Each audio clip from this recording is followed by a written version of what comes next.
Alright guys, Willem here, back with a new video, and in this video I'm back with another season review for the latest season of Survivor, this time being for Survivor 44. Obviously the fourth season within this new era of Survivor, and it very much felt like it, continuing off of what we had seen in Survivors 41 through 43, having many of the same criticisms as those seasons, but it felt like this season just became increasingly more frustrating that this is the direction that Survivor is taking. Where even in comparison to the previous three seasons, it felt like this season took the twists and advantages to an even further extreme. Not really give the players time to breathe, which is a shame considering I do feel like this is a strong cast, a very likable cast. And while we definitely got to know the likes of Jam Jam and Carolyn in particular quite well, it felt like a lot of the other members of this cast were a bit underutilized because of how much time that was being focused on the advantages and the twists. Where again, it just felt like the players were so restricted in what they could do in this season, with obviously still having these smaller tribes and votes being taken away, really limiting the players in that sense. But also in terms of the screen time, I do feel like this was a season that probably spent less time developing its actual characters, and through that made the cast come off as less impressive than what it probably was on paper as well. And I just feel like this is a season that, despite how much Jeff Probst had been hyping up this season before it came out, I do feel like it comes off extremely disappointing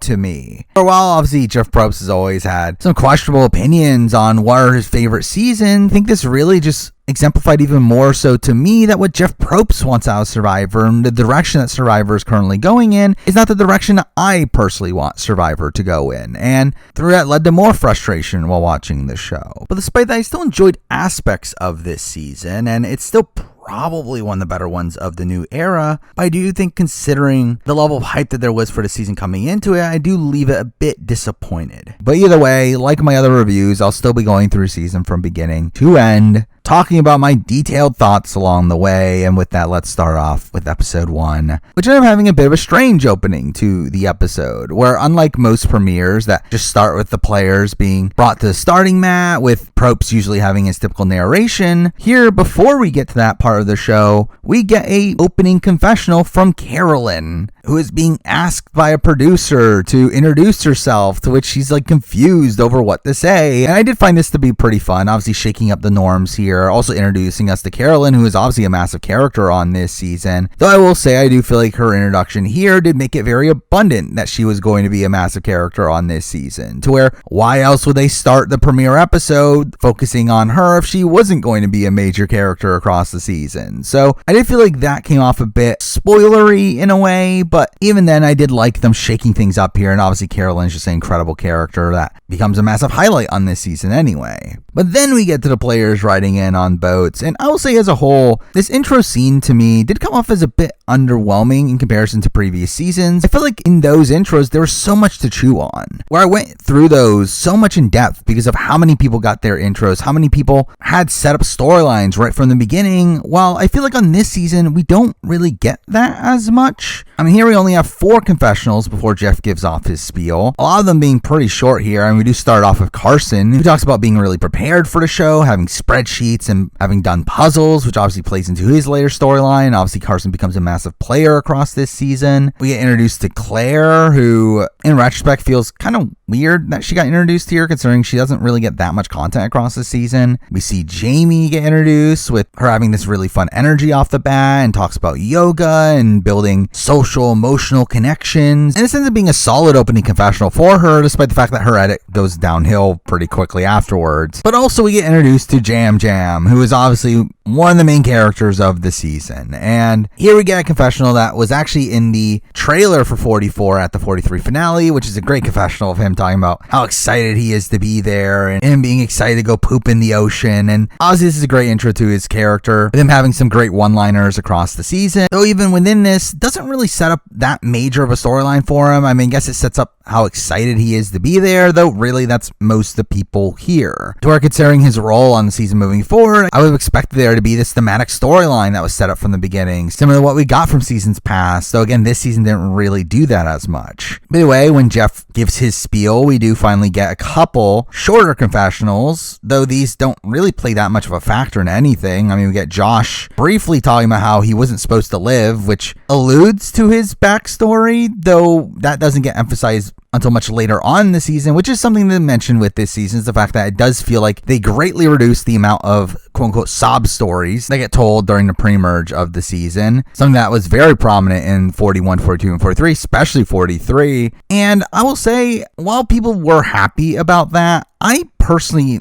wasn't. I mean, I do feel like as a whole, learning about these players' backstories wasn't the issue in my mind. I do feel like the lack of most of these players' backstories does lead to me not knowing this cast nearly as well as I felt like I knew the 43 and 42 and 41 cast. And I feel like it greatly affects this season in particular because it felt like those were taken out in favor of focusing on the advantages and the twists, which to me wasn't a compromise worth having. But beyond that, we get a confessional from Franny talking about how this is the ultimate test, which doesn't really do much for her overall edit. Bruce talks about being so excited, being one of his only confessionals on the season, especially considering the fact that he probably didn't even have time to film proper confessionals. But this all leads to the arrival on the beach, where we do get a pretty nice editing trick here of this massive montage of confessionals from most of the players talking about how excited they are to be there, which was something pretty unique to see. Though following that, we get the Matt chat, which this season continues to prove how important Matt chat seems to be in the recent Survivor winner edit, where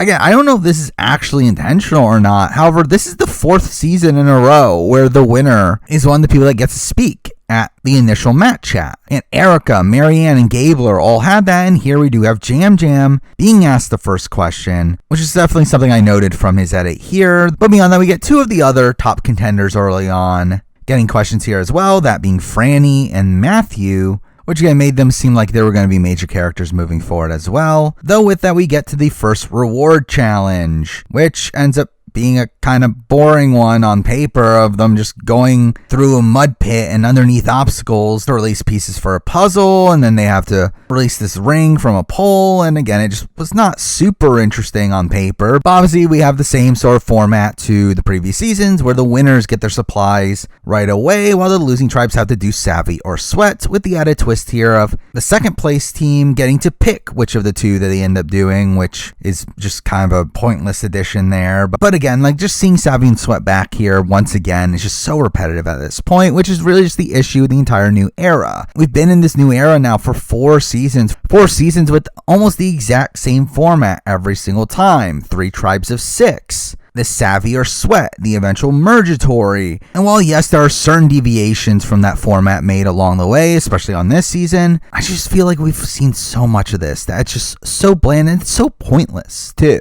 Again, to me, Savvy and Sweat is just such a waste of time. Again, I don't care that the players themselves need to earn their supplies. It doesn't matter to me. Like, I get that Survivor feels the need to make their players earn everything because they reduced the amount of days to 26 days, and through that feel like they need to make the players suffer to make it actually feel like real Survivor anymore. But again, I personally don't care. Now, at the end of the day, this does end up still being utilized to focus around certain characters and setting them up that I do think still has us having some merit on the show, that I do feel like it's just gotten to the point where it feels extremely repetitive and just doesn't feel like it needs to be there. But anyway, we get to the actual challenge itself, where again, it would have been boring had it not been for the fact that we instantly see Bruce diving into one of the mud pits, hitting his head on the frame along the way, to which we instantly see blood gushing off of his face, with him going to slow motion and playing this ominous music as it happens. And while he continues on initially as if nothing happened, as we do see him struggle once the adrenaline starts to wear off, and eventually does collapse to where Jeff ends up having to call in medical, being the first of many medical visits, not even across the season, but across this episode, to where they do eventually clear Bruce to continue, though obviously that doesn't last for too long. But I will say, I 100% thought Bruce was going to get medevaced here, as coming into this season, Jeff had been hyping up about how this season had the most medical visits in the history of the show, and through that you would assume medevacs would play a factor into that. But also, again, we saw in the preview this shot from this scene, that, which again, freezing the frame on that trailer and looking at it, you can tell it is Bruce. So again, I 100% thought Bruce was getting medevac coming into this premiere. However,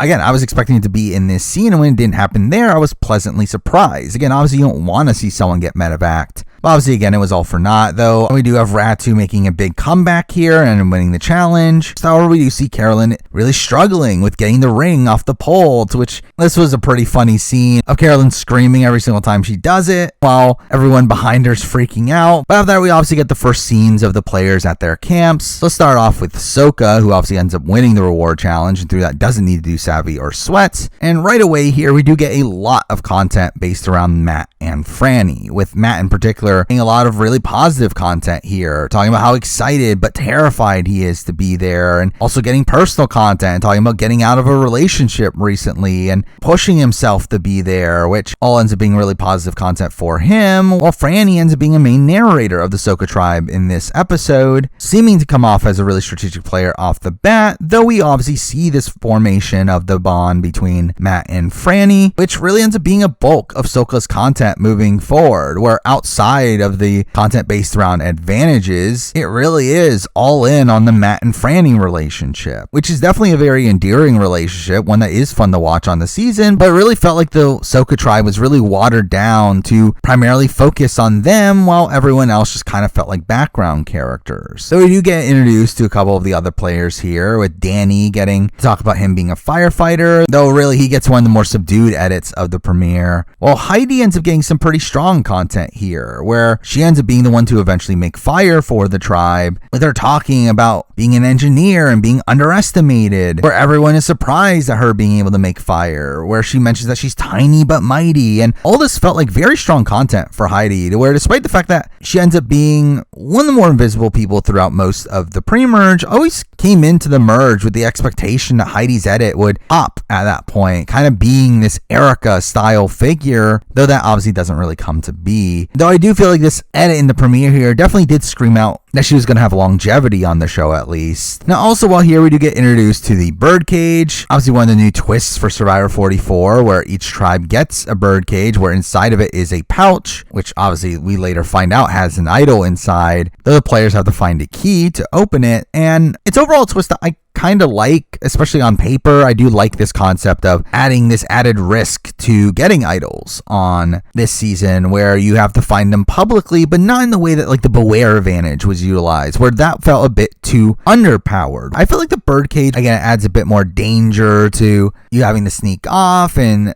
take the idol when no one is looking, and again it very much felt like a modification of these heist missions that we saw Vince and Sarah go through at the end of the previous era. But a main criticism of this to me though is the fact that it did hog up a lot of screen time, where as we'll talk about, really the birdcage ends up being a major storyline in all three tribes and really ends up encompassing of a lot of the content on those tribes, especially in these rounds where they're not going to tribal, which in doing so I do think it takes away screen time that could have been utilized to further emphasize the characters themselves, where instead we get so much talk about the birdcage, and all that felt like a lot of wasted time on the show. Then we finally move on to Ratu, where we do get to see the Sweat or Savvy twist play out, where Brandon and Matthew decide to go with Sweat, it being a task of transferring over coconuts in a net back and forth, which ends up being much harder than they expected it to be, where again this ends up being a segment that really ends up highlighting Brandon and Matthew. However, I do feel like it completely underdevelops everyone else on the original Ratu tribe, where while they do eventually go to tribal, we don't really get a good sense of many of the tribe dynamics outside of this Matthew-Brandon relationship that was formed here, to where they obviously end up making a deal by the end of it, and also get a decent amount of personal content as well, where Brandon gets to talk about his background in NFL and ends up getting so much content in this premiere, though a lot of that obviously came off as very circumstantial due to his involvement here and also his later involvement with the idol. Well, Matthew also is all over this premiere, but in a bit more of a nuanced way. Again, they really hype up Matthew during the Sweat task for proving that he can do it, and he later is the one that eventually make fire and gets called the ultimate provider. He is also one of the few people to get a full flashback segment where he talks about his mom being a major reason why he can do these things, and gets to talk about his husband and his son, though this all ends up leading up to this more tragic aspect of his story, where we do see him climbing up this rock, this scene that we had seen from the preview from the ending of 43, where he ends up slipping off the top, landing at the bottom, to which he ends up dislocating his shoulder.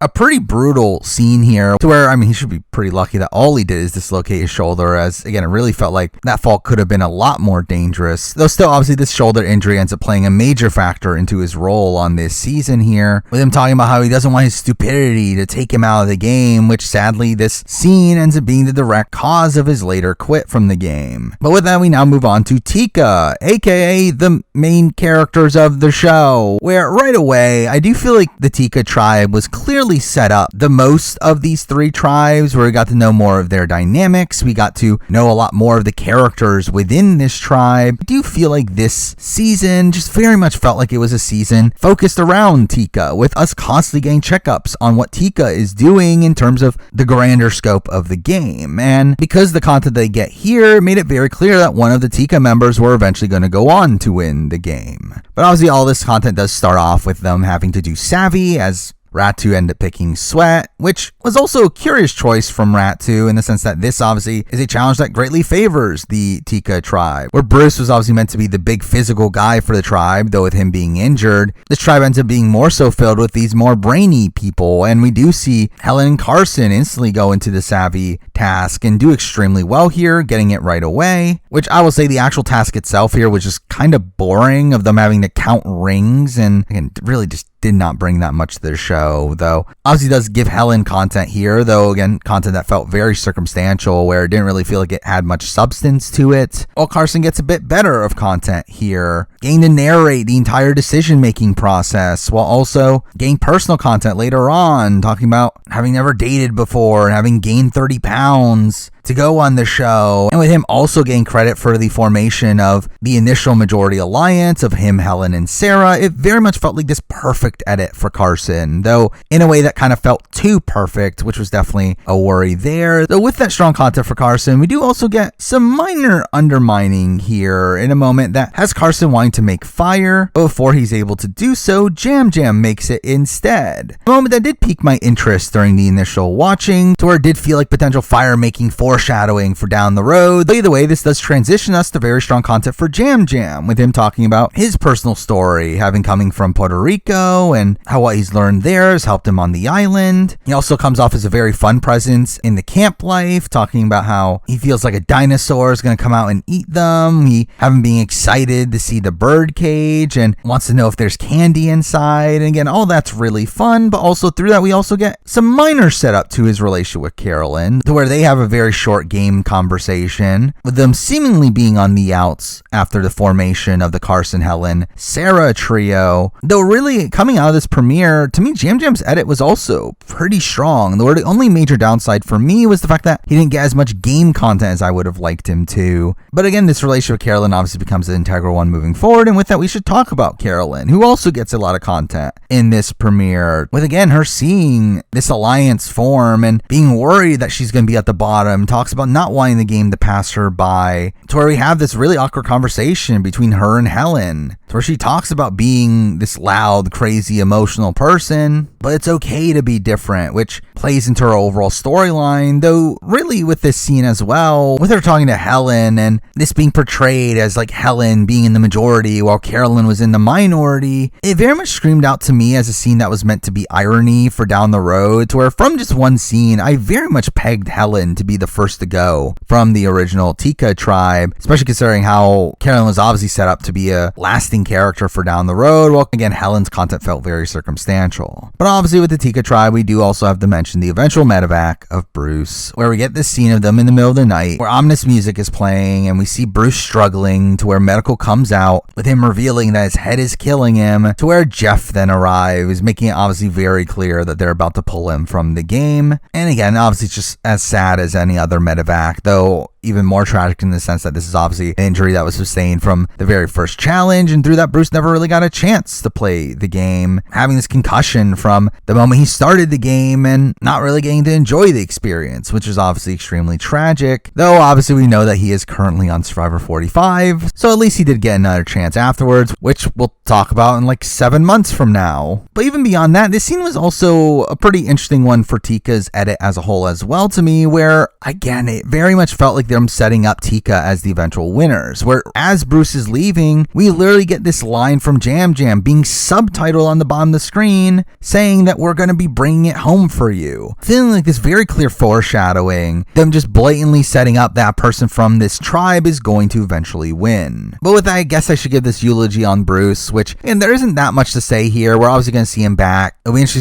to see how that run goes that time. I don't know how well poised he was to do on this season, and to be honest, we'll never truly know, considering I do feel like his injury greatly affected how he was even able to play on that first day, which was not that much at all. So again, not that much to say about Bruce, but again, obviously happy he's getting another chance. But either way, eventually we do get a boat arriving at each of the camps, which is obviously our typical journey that we see in every New Era season, which has also become pretty bland. Though here we see each of the tribes do a random draw to decide who goes, where on Tika we do see Jam Jam and Carolyn wanting to go, only for Sarah to get it. On Soka we see Matt get it, to which he is annoyed at getting it, as he doesn't want to leave the tribe, which to be fair, considering the results of all this, it probably was pretty apt. But on Ratu we do get a little bit of intrigue here from them pulling rocks, to where Lauren ends up pulling the correct rock, to which she reveals in confessional that she rigged the rock draw to go, which good on her, I guess. And Lauren's edit across this premiere ends up being a pretty strange one, with her coming off as the most hungry to get an advantage in the game, though despite that kind of gets a dodo edit at points for doing so, despite that seeming to be what Survivor wants from players, so that felt weird. But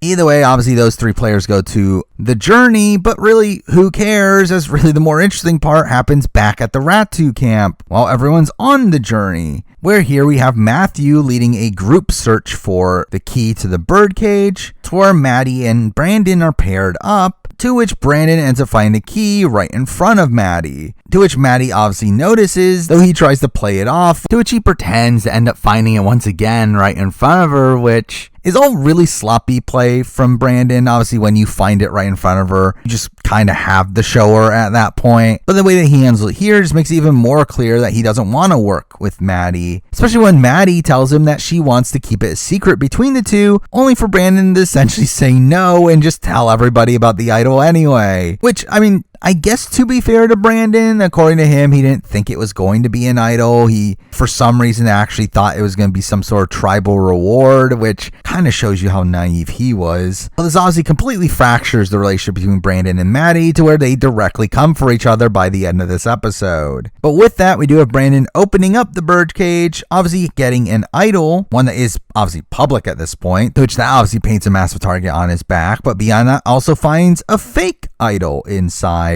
One that, again, now everyone knows is a fake idol, which is not super effective for him here, but I will say just over the concept here of putting in a fake idol inside the bag, I really don't love. Now, I get the premise here, obviously, in the fact that, one, it allows them to re-hide the idol in the birdcage, and through that hide the fact that they got it to begin with. It also opens up the possibility of these fake idol plays that Survivor seems to love, but also it just feels so manufactured. And it's funny to me that this happened here on Survivor US, as I literally just complained about this on Australian Survivor Heroes vs. Villains, in a situation where it turned out it wasn't production intentionally hiding a fake idol. It was more so their own incompetence in thinking that this emblem that they hid was a clue to an idol, which made no sense. But here, this is not even that. This is just purely production openly trying to trick players into playing fake idols. And again, I really don't like that production is having a hand in all this, to where we obviously see people just naturally plant fake idols. And to me, that is fine when it's from the players themselves. But again, for all this to come from production, with them essentially being handed a fake idol to utilize, it does come off very forced to me. But following this, we do finally get to the journey, where unlike in 41, 42, and 43, this segment was extremely rushed, to where in those seasons, we end up getting a lot of personal content about the players on the journey along the way, and a lot more talk about the eventual decision to be made on the island, while here we really got none of that,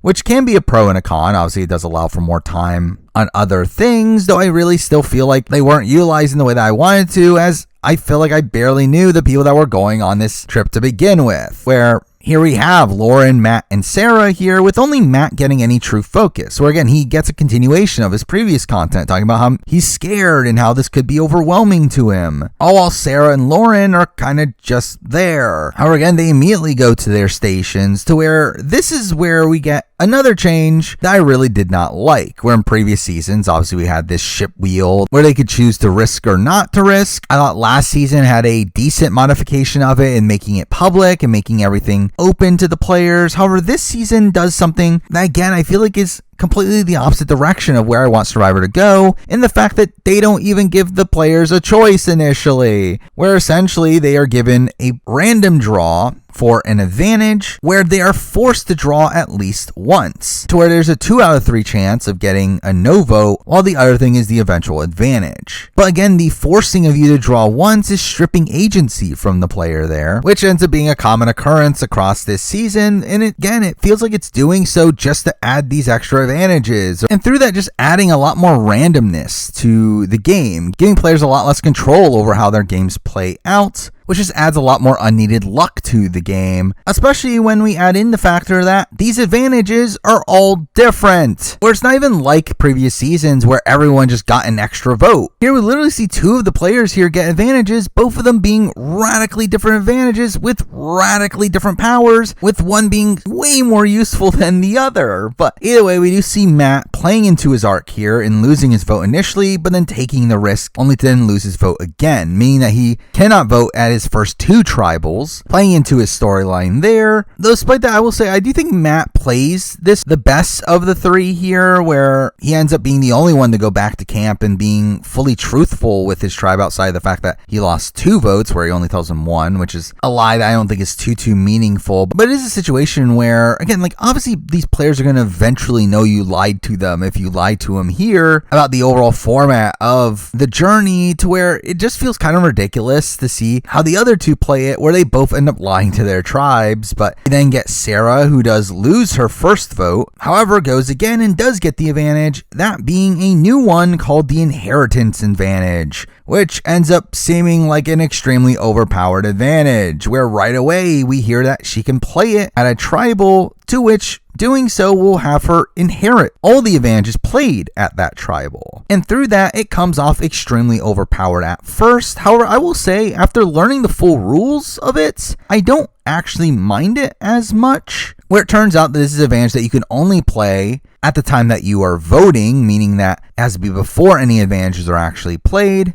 meaning that you need to have decent sense of what's going on for you to actually make this worthwhile. Or it could literally be used as an advantage multiplier, where if you have an advantage yourself and want to play it in that round, you could essentially play the inheritance advantage and get that advantage back after tribal, which I think is also an interesting aspect of all this. And while again there are obviously these very niche situations where this could be extremely overpowered, I actually don't hate this advantage as much as most people seem to. But also here we do get to see Lauren end up getting her advantage right away, to which her advantage ends up being the bank your vote advantage, a really terrible advantage, one that has you having to give up your vote to get an extra vote for down the road, which is really not that worth it. Now, I do think Lauren does an effective job in the fact that she ends up lying about losing her vote, which allows her to play the bank your vote advantage and just pretend like you had lost your vote to begin with. So that's an interesting take on it, but it's really just an extra vote. An extra vote's not that good. Again, this is just a worse version of what happened in 41 and 42, which again is humorous considering the fact that Sarah got a much more powerful advantage, which I guess was doled out from which station they went to, though again, even that wasn't made super clear. Like, all this was just kind of weird. But finally we get to the immunity challenge, which ends up being a pretty physical one here, of them going out on a boat and then having to pull it back up, and then we get this giant slide puzzle with these heavy pieces, and again, to me, not super interesting on paper, though we do get a couple notable things to talk about. First up, we do get to see the idols for the first time, which end up being a sword and a shield, which I thought was pretty cool. Again, really going into this medieval theme that ends up being the art direction of this season, which I thought was interesting to see here. Also, during the challenge, we get this fun moment of Matthew and Claire having sit out, and Claire proactively going to talk to Matthew, to where she reveals information about the journey to him, which despite the fact that Claire never gets to utilize this relationship moving forward, I thought this was a pretty cool moment to see. Some pretty proactive gameplay there. But in the challenge itself, we do get constant talk about how exhausted Brandon is, to where he eventually collapses by the end of the challenge, to which we get another medical visit, though this one just leads to him having to sit out for the rest of the challenge. But it does seem to play a factor into Ratu losing this challenge, with obviously Brandon being the most physical guy there, and again, that puzzle requiring a lot of physicality. But once we return to camp, we do see Matthew utilizing this information he got from Claire to put this target onto Lauren's back, with him learning that Lauren had lied about her journey and probably had some sort of advantage, to which we see Matthew approaching Brandon to put their votes on Lauren, which the show seems to portray this as this is actually what's going to end up happening, though it isn't, and it seems to neglect the entire Brandon and Lauren relationship, which we heard from post-show was very strong. And just in general, I mean, we'll talk about this throughout this entire sequence here. While it does lead to a very explosive vote off, I do feel like the overall portrayal of a lot of the strategy here was very underwhelming. It didn't feel like the show properly portrayed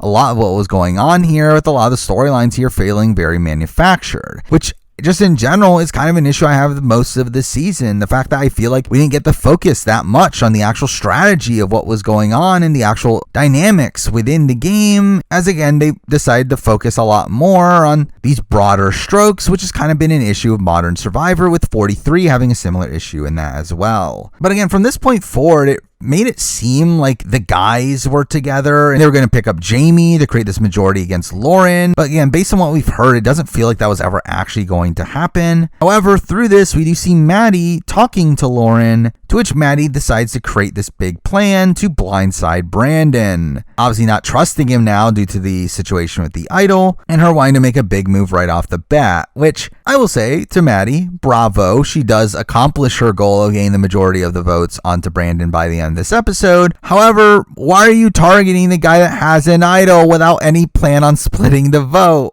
Again, that seems completely ridiculous. And I get Maddie, I mean, as we'll talk about a bit later, thought the votes were going to go on Jamie instead of her. It still is a pretty ridiculous plan, especially when you know that there's tension between you and Brandon. And in her mind, she thought it was going to be a unanimous vote for Brandon, to where Brandon would have the sole deciding vote in the case that he played an idol. So again, all this was kind of dumb. But again, I will still applaud Maddie for being really the only first boot in Survivor history to seemingly get the majority of the votes on her side, so at least there's that. And again, she does do a lot of proactive work here, where we do see her going to people one-on-one, telling them about this plan, where we see her go to Jamie, to which Jamie's instant response is to tell her that she's playing her shot in the dark, which this is a weird segment on the show, and for me completely nullified Jamie's winning chances right off the bat, in the fact that she comes off very paranoid in this sequence, where the show doesn't properly portray why she's playing her shot in the dark. It just shows her as being so paranoid that she's going to play her shot in the dark out of nowhere, when in reality, supposedly, Jamie was the initial target for the majority of the tribe. She would have been the first boot had they went to tribal earlier on, and this plan here was really one that was shaking up the status quo. Jamie had reason to play her shot in the dark. Again, she had a legitimate chance of being voted out had this initial majority stuck together, and the fact that they decide to not show her as strategic in that light, in the way that this could easily be rationalized, instead show her as paranoid, is definitely a major knock for her there. But beyond that, we also see Maddie going to Matthew and telling him about the Brandon plan, which really ends up being this major moment that backfires on Maddie, to where it turns out that Matthew was the one to tell Brandon to play his idol, which ends up knocking Maddie out of the game. And again, it just seems like sloppy play from Maddie, and the fact that she should have known that Brandon and Matthew were close from what they experienced on day one. But even beyond that, Maddie supposedly was targeting Matthew before she was targeting Brandon, where her initial plan was to target Matthew until the idol cage situation happened, to where she flipped the vote onto Brandon, which, considering this was already a thing that was in motion, you would think it would make her not want to trust Matthew either. For some reason, she does trust Matthew with this plan, in a situation where why didn't she just vote out Matthew, where in that situation she would avoid an idol, and it really just feels like all this was an unforced error for her. But again, we do see Brandon and Matthew talking about how sneaky Maddie is, though that really seems to be the only explanation of why Brandon ends up voting for Maddie, as he never really talks about it outside that, where based on the edit that we we were shown, we see a lot more of Matthew and Brandon talking about Lauren instead of Maddie. So again, it very much felt like this was an instance of them trying to trick the audience here into thinking that Lauren would be blindsided when in reality it would be Maddie, which just came off very abrupt. But also we have Maddie talking to Kane, to where supposedly we learned from post-show that they were extremely close and they were each other's ride or dies, to where it makes a lot more sense why Kane ends up flipping on Brandon here, though again, none of that's properly explained here, which is a major issue for Kane's end moving forward. We're coming out of this premiere, I felt like Kane, despite him getting content, felt like one of the least developed members of the cast, even though he does become a pretty major swing vote in this situation, to which he eventually does decide to side with Maddie over Brandon. But we do get to Tribal, where again we get this great medieval design with a chessboard being the voting booth and this gargoyle being above the exit path, and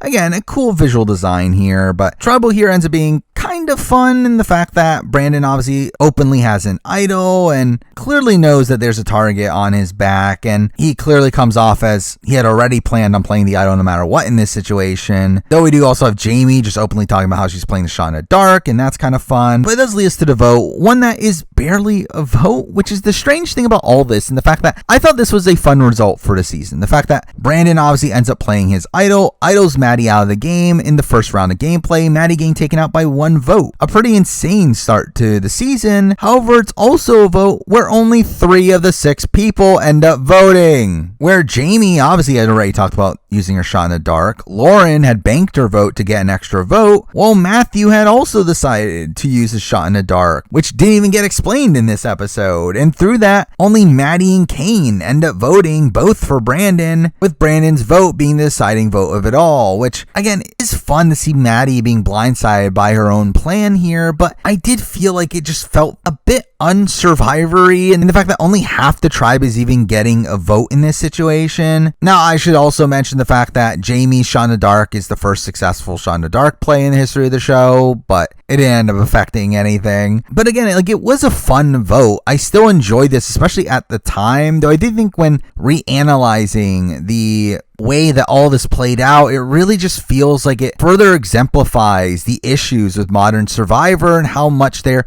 putting all these twists and advantages into the game in order to force good TV instead of just letting their players play and naturally make good TV. But with that, let's talk about the boot here in Maddie, who, again, coming into the season, I thought she was going to be a messy player and one that would be taken out relatively early, and I was right, though again, she surprisingly ends up still getting the majority seemingly on her side. I mean, she obviously had herself and Kane willing to vote for Brandon here, probably had Jamie as well. Lauren talked about it as if she was willing to vote out Brandon. So like, Maddie seemed to actually probably be a somewhat competent player. Again, she put a plan through, was successful in getting these votes together, though at the same time it was a plan that completely backfires on her, which again, just the overall concept of going for someone that has an idol with no actual backup plan beyond that is just kind of ridiculous. And really, Maddie on the show, I don't feel like really got that much content herself, where it felt like it was more so other people talking about her, us getting that much time to hear from her herself on what she's doing. Though again, this rivalry with Brandon did end up being a pretty fun storyline, and again, having her be the only first boot in the history of Survivor to be idled out of the game is also an interesting note as well. And despite her being a first boot, I do feel like she actually would be interesting to see on a return. She seems to be someone that is willing to make these big moves right away, and while it might not lead to the greatest gameplay in the world, at least it should be fun TV. So again, I wouldn't be opposed to seeing Maddie play again. But with that, let's move on to episode 2, which ends up being a fine episode here. One that does have a decent amount of character moments, though is also largely focused around advantages that kind of just further exemplifies the issues of the season as a whole. Though we do start off with Rat 2, where here we do get some interesting content from Matthew narrating the opening scene, talking about it being his plan to have flushed Brandon's idol and to use his shot in the dark, using it in a very proactive way here, a way that does feel a bit innovative in him using using his shot in the dark in order to not cast a vote so that no one knows where he is in the game. Something that, had this been a few seasons ago, I would have said that this feels like playing it a bit too cute, but I do feel like in recent Survivor, we've seen this instances both with Jesse and with Omar, who don't have a vote at the time of the merge, and through that are able to utilize that position to play the middle ground, and through that maybe there is some use to not having to show your cards right away, and I do feel like Matthew made a proactive move to get into that position, which was pretty interesting to see here. Though also this is an episode that we start to see Jamie's overconfidence, talking about how she's the powerful one now on the tribe, because I guess she played the shot in the dark correctly. Like, I didn't even properly understand this. I guess it also is probably that she thinks she's in the middle, which based on outside game information, she probably did seem to be, though this is never really properly explained on the show. But here we do also see the start of this Brandon-Kane feud, with Brandon being upset that Kane voted for him, with Kane actually being the only person left in the game that had voted for him, which is pretty insane. But the hostility over this vote ends up blooming over the two moving forward, and this also does lead to Kane getting some Dodo content here, with him looking for an idol, getting the typical super fan getting caught looking for an idol content that we've seen in the past from David Wright, Stephen Fishbach, something that we constantly see on the show. But then we move on to Soka, where here once again, we do get a lot of content based around Matt, with him talking about how his ex got to keep the dog and that she broke up with him, to which he talks about the vulnerable state he's in, and again, obviously just further cementing him as a sympathetic figure here, along with the fact that he still doesn't have a vote for next two tribals. But we then follow that up with more content between him and Franny, with him having this awkward flirting, with him mentioning his big long rod, which was humorous. Though also here we do get a bit of ominous content as well, with them talking about how they're worried about being looked at as a pair, to which Claire ends up getting a confessional talking about how they're digging their hole and that it's bad for Franny's game to be close to Matt, which to me this always came off as this potential foreshadowing to Matt being the reason for Franny's eventual elimination, though strangely ends up somewhat being the opposite, and again 100% a storyline that didn't follow through the way that I personally expected it to. But beyond that, the other content on Soka ends up being based around the birdcage, as expected, with Danny going out and looking for an idol, to which he finds the key and proceeds to get the idol itself, to which he obviously does more with in the following episode. But this is also where we kind of get the reveal that the fake idols that are in the bird cages are actually duplicates of real idols from opposing tribes, which makes this entire situation with the fake idols even more weird, where it adds even more authenticity to them, as obviously if someone finds a fake idol and it sees that someone else has a idol that looks exactly the same as theirs, they're going to think that theirs is real. So again, it just feels like another added layer of production openly tricking the players, which is something I don't particularly like. But with that, we move on to Tika, who really get the bulk of the content for this episode. But again, the beginning of it largely focuses around the birdcage once again, with the opening content to this again being kind of wasted time on the show in my eyes, of us hearing people's thoughts on the birdcage, with Helen talking about how there's tension around camp over it, and Jam saying it's driving him crazy and he wants to find it. And again, this just felt like wasted time that could have been spent further developing the characters themselves. But here we do end up seeing Carolyn going out and trying to look for the idol, to which she ends up climbing a tree and ends up finding a snake in the tree, which ends up being some humorous content for her. But eventually she does find the key, to which she has this really weird confessional of her comparing it to her digging through her kid's poop to find his tooth, which was just weird. But again, a lot of this episode ends up really being the Carolyn show, and now us getting to see her heist of eventually getting the idol, to where the other tribe members go venturing off together while Carolyn is left at camp alone, to which she says screw it and takes the idol from the cage, however decides to leave it empty initially, but we have her hastily put the package back into the cage while the others return to camp. Now again, this can be looked at as a fun sequence here, but I think at the end of the day for me it really just further shows them wasting time on the mechanics to getting idols that is just simply not that interesting, especially the fact that this doesn't really play into anything. I mean, this is simply just all time spent on her just getting an idol, something that could have taken 30 seconds on the show, but instead gets exploded into 4 or 5 minutes. But afterwards, we do see the other players recognizing that the bag inside the cage is now open, to which Carson ends up getting a bulk of the content here and him trying to deduce who has it, to which he thinks that Helen has it and that she's lying, which seems to further put a target on her back, though in a way that is pretty bad for Carson here, and the fact that he is obviously wrong in this situation, which was definitely a major red flag for his later edit. While at the same time, some minor red flags happen here with Jam Jam as well, with him also seeming to be aloof on who actually has the idol, with him openly saying that Carolyn doesn't have it, and him thinking that Sarah has it instead. Though again, despite these being definitely issues in someone's edit, I feel like these are the type of issues that aren't really that damning in the modern day, where in the modern day Survivor, it feels like the edits of the eventual winners in the pre-merge are not nearly as consistent as what they used to be, to where it feels like undermining content in the pre-merge is not really a major issue at this point. So despite that, Carson and Jam Jam continued to be contenders for me despite this middling content here. By the way, we eventually get to the immunity challenge, where it ends up being another physical obstacle course with a snake maze, which was kind of boring, but Claire once again decides to sitting out in 2 challenges in a row here, to which it seemed like it was kind of nothing right away to me, though obviously since it being a major deal in the following episode. But here we do see Matthew, despite his injury, being the one to win the challenge for Ratu, with him openly talking about having built one of the snake mazes in his backyard, which, why are you saying this? Again, this just feels like something that would further put a target on your back, so I found that questionable. But beyond that, we have Carson resonating with Matthew, with him talking about also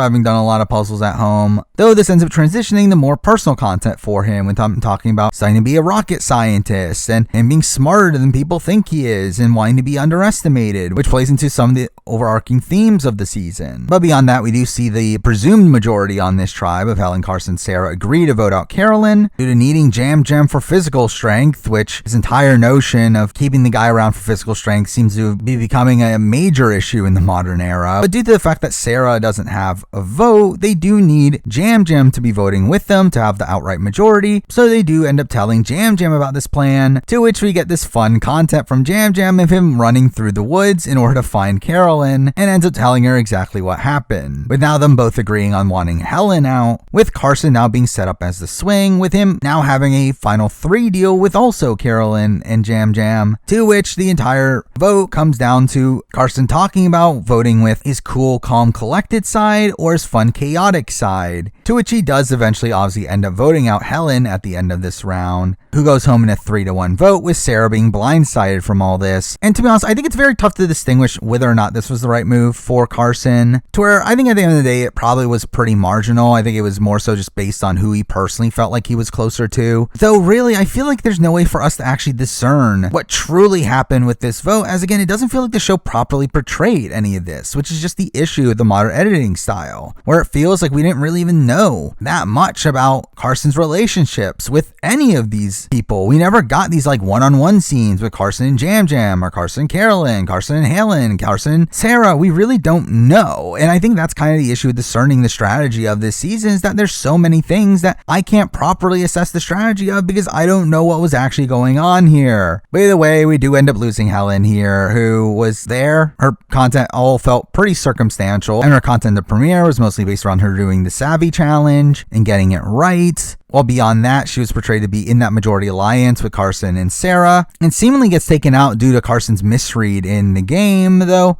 really, again, like I don't feel like we see anything Helen does necessarily wrong or right. She just seems to just kind of be there. She had a majority alliance at first. That's something to give her credit for. She did seem to have Sarah still on her side by the time she went home. But outside of that, we really just didn't get to see much of her, see much of the way that she was playing the game. Didn't really get to see much of her personality. And through that, she was just kind of just there. But with that, we move on to episode 3, which ends up being probably one of the slower ones of the season. Again, another one largely focused around the birdcage and the advantages, as most early episodes on this season are. By the way, we do start off with Tika, where this ends up being the only episode where Tika really doesn't have that much of a role on what's going on here. I mean, the only true content we get here is from Carson, where he talks about how he's tapped into his chaotic side with his decision to vote out Helen, to which he decides to try to smooth things over with Sarah, to which this content ends up undermining him a bit here, with him talking about how he doesn't want her to think of him as a mastermind, only for us to hear from her that she doesn't believe a thing he says. And we see him consoling her, only for her to say that he's the most dangerous player in the game. Again, completely undermining his overall themes, even though this actual rivalry with Sarah doesn't really go anywhere on the season. But also here we do get a pretty fun character moment from Jam Jam, with Carolyn talking about how he snores in his sleep, and he ends up being shocked by that and being worried that he's going to get voted out because of that, to which they joke around about it. Again, all a pretty fun scene, one obviously highlighting the two major characters of the season in Carolyn and Jam Jam, with this also seeming like a character moment that was also utilized to further emphasize Jam Jam's social games. Also here we do get a lot of content around Sarah as well, with Sarah being kind of a strange figure on this season to me, where despite her being a relatively early boot and one that I don't personally feel like I got to know that much, she does get a lot of screen time, with her getting this dedicated segment here to talk about how she's on the bottom and how she's worried about going home considering how weak the tribe is physically. Something that, again, felt kind of unnecessary to be on the show, yet for some reason they did show it, which indicates to me that they probably did like Sarah, and is someone that could potentially be looked at as a second chance candidate down the road. But next up we move on to Rat 2, where right away we do get some decent content for Kane, who is an interesting figure on this season in the sense that I wrote Kane off from the very beginning. After his first 2 episodes, I thought he was very clearly the next to go, but then he just doesn't go for a while, and the fact that he wasn't a very early boot did end up surprising me. With this episode in particular, I was pretty confident Kane was going to go home here, considering he literally starts the episode by singing "Oh Canada" and plays around with the immunity sword, talking about his love of Dungeons and Dragons, and the show really ends up hamming this up, playing medieval music in the background. We also get to hear about his love of hero stories, about good conquering evil, and how he wants to be a hero to people outside the show. And again, like, all this was very strong content. Again, like, so much to the point where, again, it felt like a final farewell to him, but then he just doesn't go. Now, also here we do get some personal content for Brandon as well, though his wasn't nearly as memorable to me, though he does talk about being a Renaissance man, being a jack of all trades, which leads to him eventually catching a fish. But outside that, not super memorable here.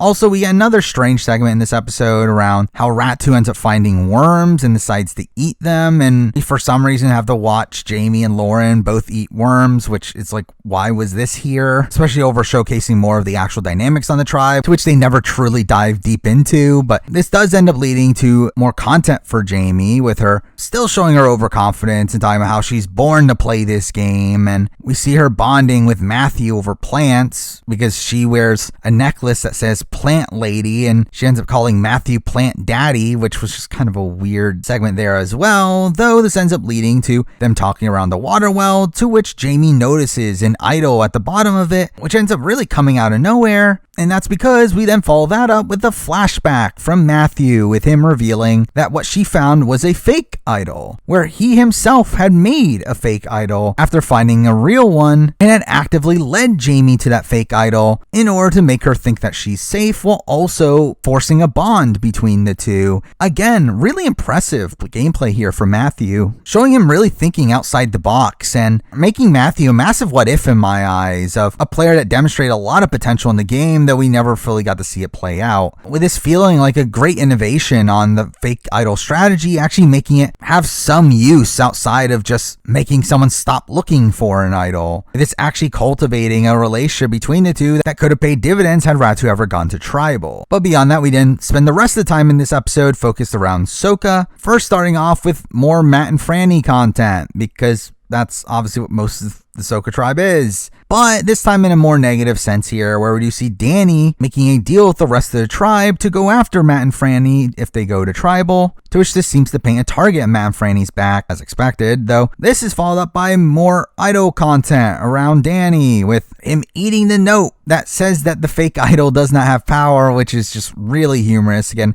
feeling very reminiscent of Werner from Survivor South Africa. Here he ends up planting the fake idol back in the birdcage and hiding the key in a sequence that has Danny come off as a really fun character here. Again, he's like flipping around, calling himself Peter Pan, and he does come off as a big character despite the fact that we still don't really know that much about Danny, where it feels like a lot of his content on this season up to this point had been based around this idol. Though I will say, I do feel like Danny's re-hiding of the idol here felt largely unnecessary, where unlike Matthew, who used the fake idol to gain social capital in the game, Danny just hides a fake idol here just because it's fun, I guess. to which the usage of this fake idol kind of ends up backfiring on Danny once people recognize that he was the one to do it. What makes it even worse here is that Danny is so apparent about what he's doing here as well, where once people realize the fact that there are fake idols in the game, it makes it very easy to clue together that Danny was the one that found the real idol, as he literally goes and leads a group search party, which he leads Matt to the spot with the key, to where Matt ends up finding it, with Danny calling him out for it, doing so right in front of Josh, which I do feel like this was also kind of weird gameplay, as I guess this is him trying to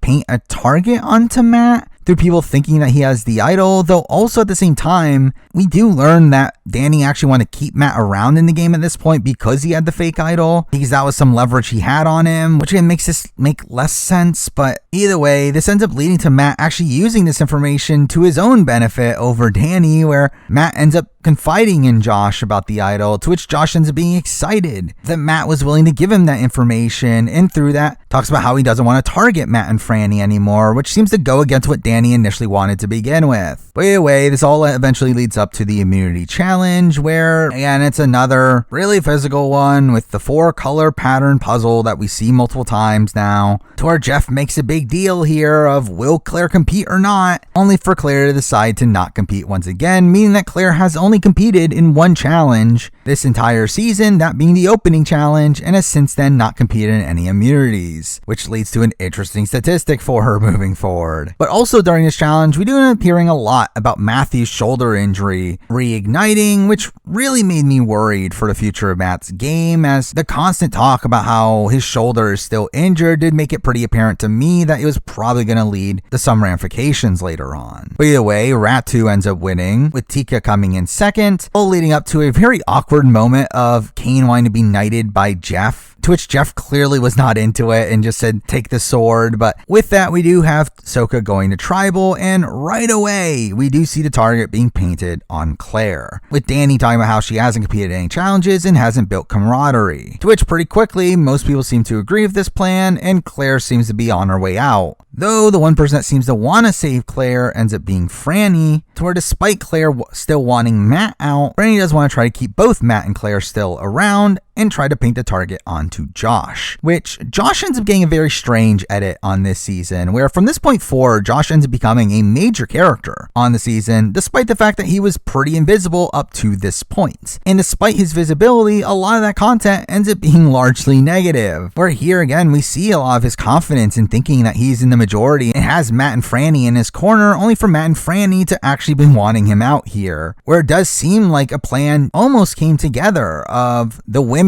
voting together to take out Josh, to where we see Claire trying to swing Heidi over, with Heidi clearly not being a fan of Josh either, which again isn't really explained on the show, though you can assume it's probably due to the fact that everyone knew he was lying about his profession and through that just saw him as sketchy. But Heidi decides not to go through this plan because she's super close to Danny, with Danny being her ride or die, which didn't come up at all until this episode, which is kind of the issue with this season, where again it just feels like it's showing us relationships at the point where they're absolutely necessary to be shown, as before this we really had no sense of where Heidi was in the game. But either way, with this we do have Claire as this easy target here, but even with the women not fully agreeing to take out Josh here, it does still feel like this could have been a plan had Matt actually had his vote, to where this kind of feels like Claire might have been screwed over from Matt losing his vote at that initial journey. Had that not happened, it would have been a 3-3 vote, had Matt and Franny decided to stick their necks out at least, to which at that point, is anyone really going to rocks for Josh? Again, it felt like a plan that could have definitely went through, though again, we'll never truly know. But eventually we get to tribal, where again, like there was no true doubt that Claire wasn't going to go home. She even seemed to know it herself, to which we do see her fighting a bit here and her trying to convince Heidi at the last second, only for that to not go anywhere. And by the time of the vote, we do see her playing her shot in the dark, only for her to not be safe and end up being voted out unanimously. And Claire ends up being a player that I am disappointed that this ends up being the way that her run ends here. Obviously, she was my winner pick. I was very high on Claire early on, and for her to be the third boot of the season is just kind of underwhelming. I mean, she's someone that doesn't seem to do that much actively wrong here. It just feels like a situation where the majority of her tribe greatly wanted to keep around physical strength, whether that be for challenges and the fact that obviously a lot of the blame for her gets put onto the fact that she sits out of the challenges, and that made her an easy target due to people thinking that that she wasn't needed for challenges, which is obviously an issue, though I once again feel like it's further showing how much the current era of Survivor is fundamentally flawed in the pre-merge and how it puts so much weight into physical challenges that really disfavors those that aren't looked at as good at physical challenges, particularly younger women. That we've now seen this trend on multiple seasons in a row of these younger women all going out very early, which to be fair was a trend earlier on in Survivor, though I feel like we've gotten to the point in Survivor where something like this could have been easily avoided had we just lessened the physicality of challenges but also added in swaps and made players well aware of the fact that challenge strength doesn't really matter that much. As again, from a pure social strategy standpoint, I don't feel like Claire does that much actively wrong here, and actually seem to have better social relationships than the likes of Josh. Those seems to be largely taken out here just due to the fact that she was looked at as physically weaker. Though obviously through that, she ends up having this really interesting stat here of being the first person to be officially voted out of the game and never have the opportunity to compete in an immunity challenge, which is probably a distinction that will hold for a bit, you would assume at least. Though once again, just feels like a player that had a lot of potential, as we saw with her communication with Matthew in the middle of the challenges. That felt like emergent strategy there, though we obviously don't get to see that much of her on this season. Now for episode 4, which ends up being probably one of the better episodes of the season. Definitely the best episode so far, though the fact that it was completely perpetuated by a twist is something that obviously just again exemplifies the season. But first we do start off on Soka, where we see Josh being happy that Claire was voted out, with him now thinking that he's in the swing position between two pairs of Danny and Heidi and Franny and Matt. Essentially him thinking that he's running the game, only for us to then cut to Danny, who tells Franny and Matt that he wants to make an alliance with them to vote out Josh. Which again, it's funny that this visibility spike for Josh just leads to him being this massive target for everyone that he comes by, and it obviously just shows him outwardly being wrong about his position in the game. Now on Tika, we do see more birdcage shenanigans where the players end up finding a red X on the cage, which we get the reveal that Carolyn had put this X here, as she's obviously hidden the fake idol and wants somebody to find it. And again, like Danny, I think this is suboptimal play. I don't think it's actually good gameplay to be doing this, but Carolyn gets lucky in the fact that it doesn't backfire on her, considering the one that finds it is Sarah, who ends up going out at the end of this episode anyway. This obviously starts this tragic downfall for Sarah. Oh, that we get to the reward challenge, which, why did we need a reward challenge? I mean,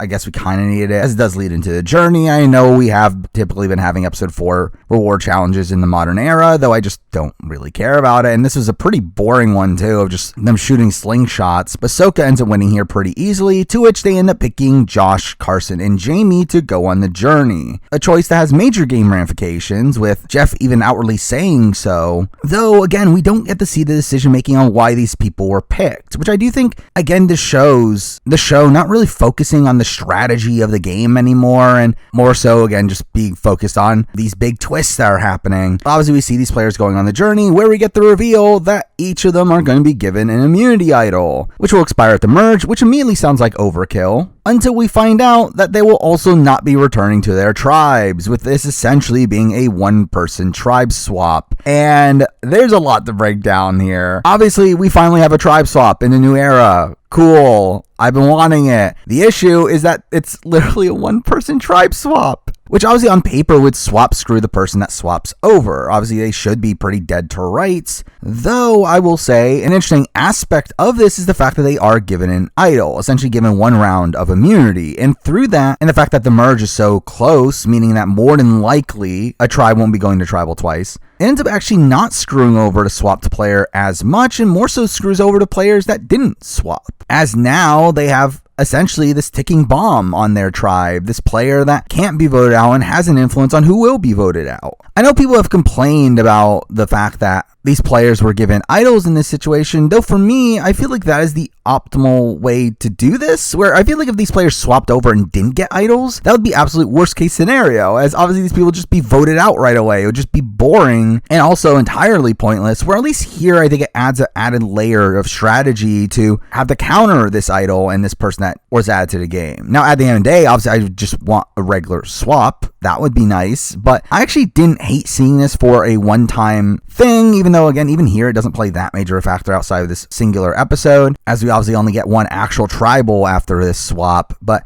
again, I think it's an interesting concept to essentially automatically swap screw a player, but then give that player automatic immunity, and I actually don't entirely hate this. However, I know a lot of people were also complaining the fact that 3 more idols were added to the game. Another aspect of the game that I personally don't mind either. I mean, these are, again, temporary idols for before the merge and can only be played on their individual tribes. Again, they're not going to swap again, so essentially it's just adding 1 idol to each tribe. And while, yes, again, when we count up the advantages, it does seem ridiculous. And the fact that we have essentially 2 real idols on every tribe, plus also a fake idol, plus also some other random advantages, plus also the shot in the dark. And again, it is overkill. I get that. However, I also think this is really the least of our worries in terms of the decisions that production's been making, where I think this is actually one that I am almost entirely just kind of fine with. Even though, obviously, again, having 2 idols on such small tribes can obviously lead to major effects. But I will say, I did also find it weird how these players were swapped, where obviously we get this illusion of them drawing a new buff. However, considering the fact that each player had to go to a new tribe, I very much doubt this actually played a real factor. I'm assuming that they was pre-selected which tribes these people would go to, which that aspect of it I also don't love. As again, that feels like it could be just pure production influence. As you get to see each of these players arriving at their new tribes, where on Ratu, we see Carson arrive, to which he gets the warmest reception of the bunch, really starting to show us Carson's true game ability here and how he creates this instant bond with Matthew, to where Matthew recognizes he's now down in numbers due to Jamie being gone, and we see him trying to pick up Carson, and through this, Carson essentially ends up being the swing here, where something that isn't on the show is the fact that at this point on the Ratu tribe, essentially there were 2 pairs of Matthew and Kane and Brandon and Lauren, to where the reason why Matthew made that bond with Jamie was to pull her over to vote out Lauren. But without Jamie here, now obviously he tries to pick up Carson.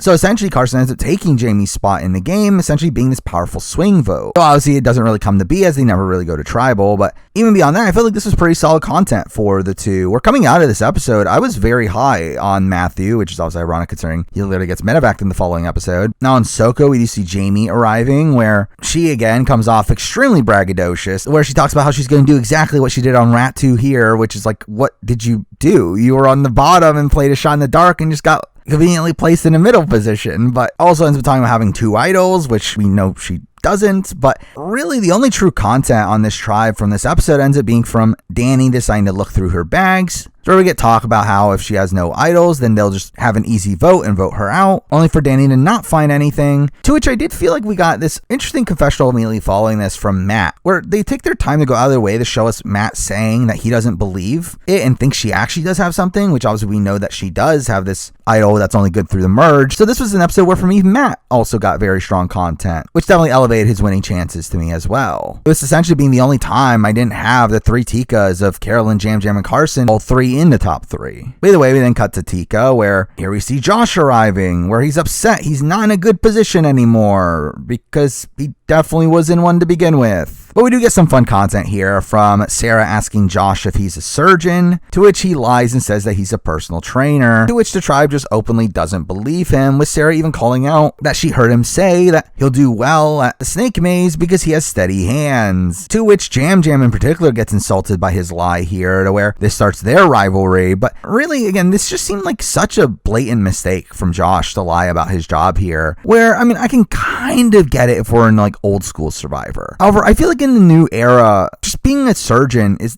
not that big of a deal. I feel like we're at a point where most people that are on Survivor do come from this highly educated, white collar sort of job, to where, again, I don't think anyone really cares that he is a surgeon. And obviously him lying here just makes it so that people don't trust him, makes it so he can't open up to people about his actual life. And I do think played a major factor in why no one in the game seemed to trust him and wanted him out almost instantly. He was just such a target from the offset, just due to the fact that he just continued to lie about his entire life to where no one could bond with him. And I do feel like that is a major issue here, Josh, as I do feel like outside that he does come off as a largely affable guy, but I do feel like that seemed like a completely detrimental aspect of his game. But with that, we move on to the immunity challenge, where here we get the standard challenge of this massive water-based one where you have to jump from a high platform, and we do have Lauren missing her jump, only for Brandon to have to go twice, but they still come in second anyway, and a pretty standard challenge that has Tika coming in last. And through that, Josh seems to be the obvious target, with Jam Jam getting a lot of content here in targeting Josh, to which he also starts to get some negative content, which is definitely the point in the season where I was the lowest on Jam Jam, where I was very high on Jam Jam, even from the beginning, from the first 3 episodes. However, this was an episode that was pretty bad in the fact that he comes off as really demeaning to Carolyn in particular here, where for some reason he decides to make Carolyn the decoy vote in a situation where, again, they suspect that Josh has an idol, to where if Josh plays the idol successfully, Carolyn will go home, and he ends up rationalizing this to Carolyn by saying that he doesn't want the votes on himself because they think he's a threat. Well, she's not, which is such a weird thing to say, and it also doesn't even really explain this actual vote. Like, I don't get why they just didn't put the decoy vote onto Sarah, considering Sarah was on the bottom initially on this tribe, and considering Josh talks about Sarah as if he didn't have any sort of relationship with her. Like, it just would have made sense, but for some reason they don't do that. Instead, we do see Sarah and Jam Jam going through this plan of telling Josh to vote out Carolyn, which obviously all upsets Carolyn, playing into her underestimated theme, and we do see her then approaching Josh to where she tells Josh about him getting voted out and that he should play his idol, to which they create a plan to vote out Sarah. This ends up being a very proactive move from Carolyn here, in siding with Josh and taking out Sarah, a move that I actually do really like on paper. I think in terms of what she does in this individual episode, I think it is a very impressive move. It is one that essentially puts her in this middle position if they go to tribal again, which, considering how weak this tribe seemed to be, it wasn't that out of the realm of possibility. I do think as a whole, this was a pretty solid move here, as it really just forces both Josh and Jam Jam to work with her in a position where Sarah never had a good relationship with Carolyn. I do feel like if Sarah was left in the game, Sarah would probably just turn on Carolyn. So I do feel like as a whole, I do very much agree with this move, even though I don't feel like she plays it the best in the following episode, which we'll talk about. But then we get the tribal, where we do have Josh making some really questionable comments in my eyes, of talking about how he's shocked he went from such a good position on Sokka to being on the bottom here, which, and like his open talk about how good he is with Sokka is just so weird, considering the fact that 1, he isn't, and 2, it's like, why are you telling these people that you are, as that obviously just makes it more likely they want to vote for you, as it will get rid of you before you get back with all of your allies. But either way, we do have Josh playing the idol on himself, despite there being some talk about him playing the idol on Carolyn, though that never seemed like an actual possibility, though to be fair, if it happened, that would have been hilarious for Josh to essentially get taken out through playing his one-time idol, a situation where he got swap screwed not on himself. But here we did earlier have content about Sarah saying that if Josh plays his idol, she'll play hers, which to be fair was fake anyway, but here she doesn't play it and just gets sniped out of the game here in a 2-0 vote, which I did love the reaction here from Jam Jam, him just being completely shocked at what happened, while Sarah obviously looked devastated on her way out, obviously thinking that she got taken out with an idol in her pocket, which I will say, it is still kind of dumb that Sarah doesn't play her idol in this situation. I guess she was like so confident the votes were going to be on Carolyn, but you're on a 4-person tribe where a person that you assume was getting the majority of votes played an idol on themselves. Like, it is kind of insane that she doesn't play her idol here. But also, Sarah out of the game here does take out the inheritance advantage as well, which never even got mentioned in her Brood episode here, which was humorous. Either way, let's talk about Sarah, who I just find to be a weird character on this season. One that,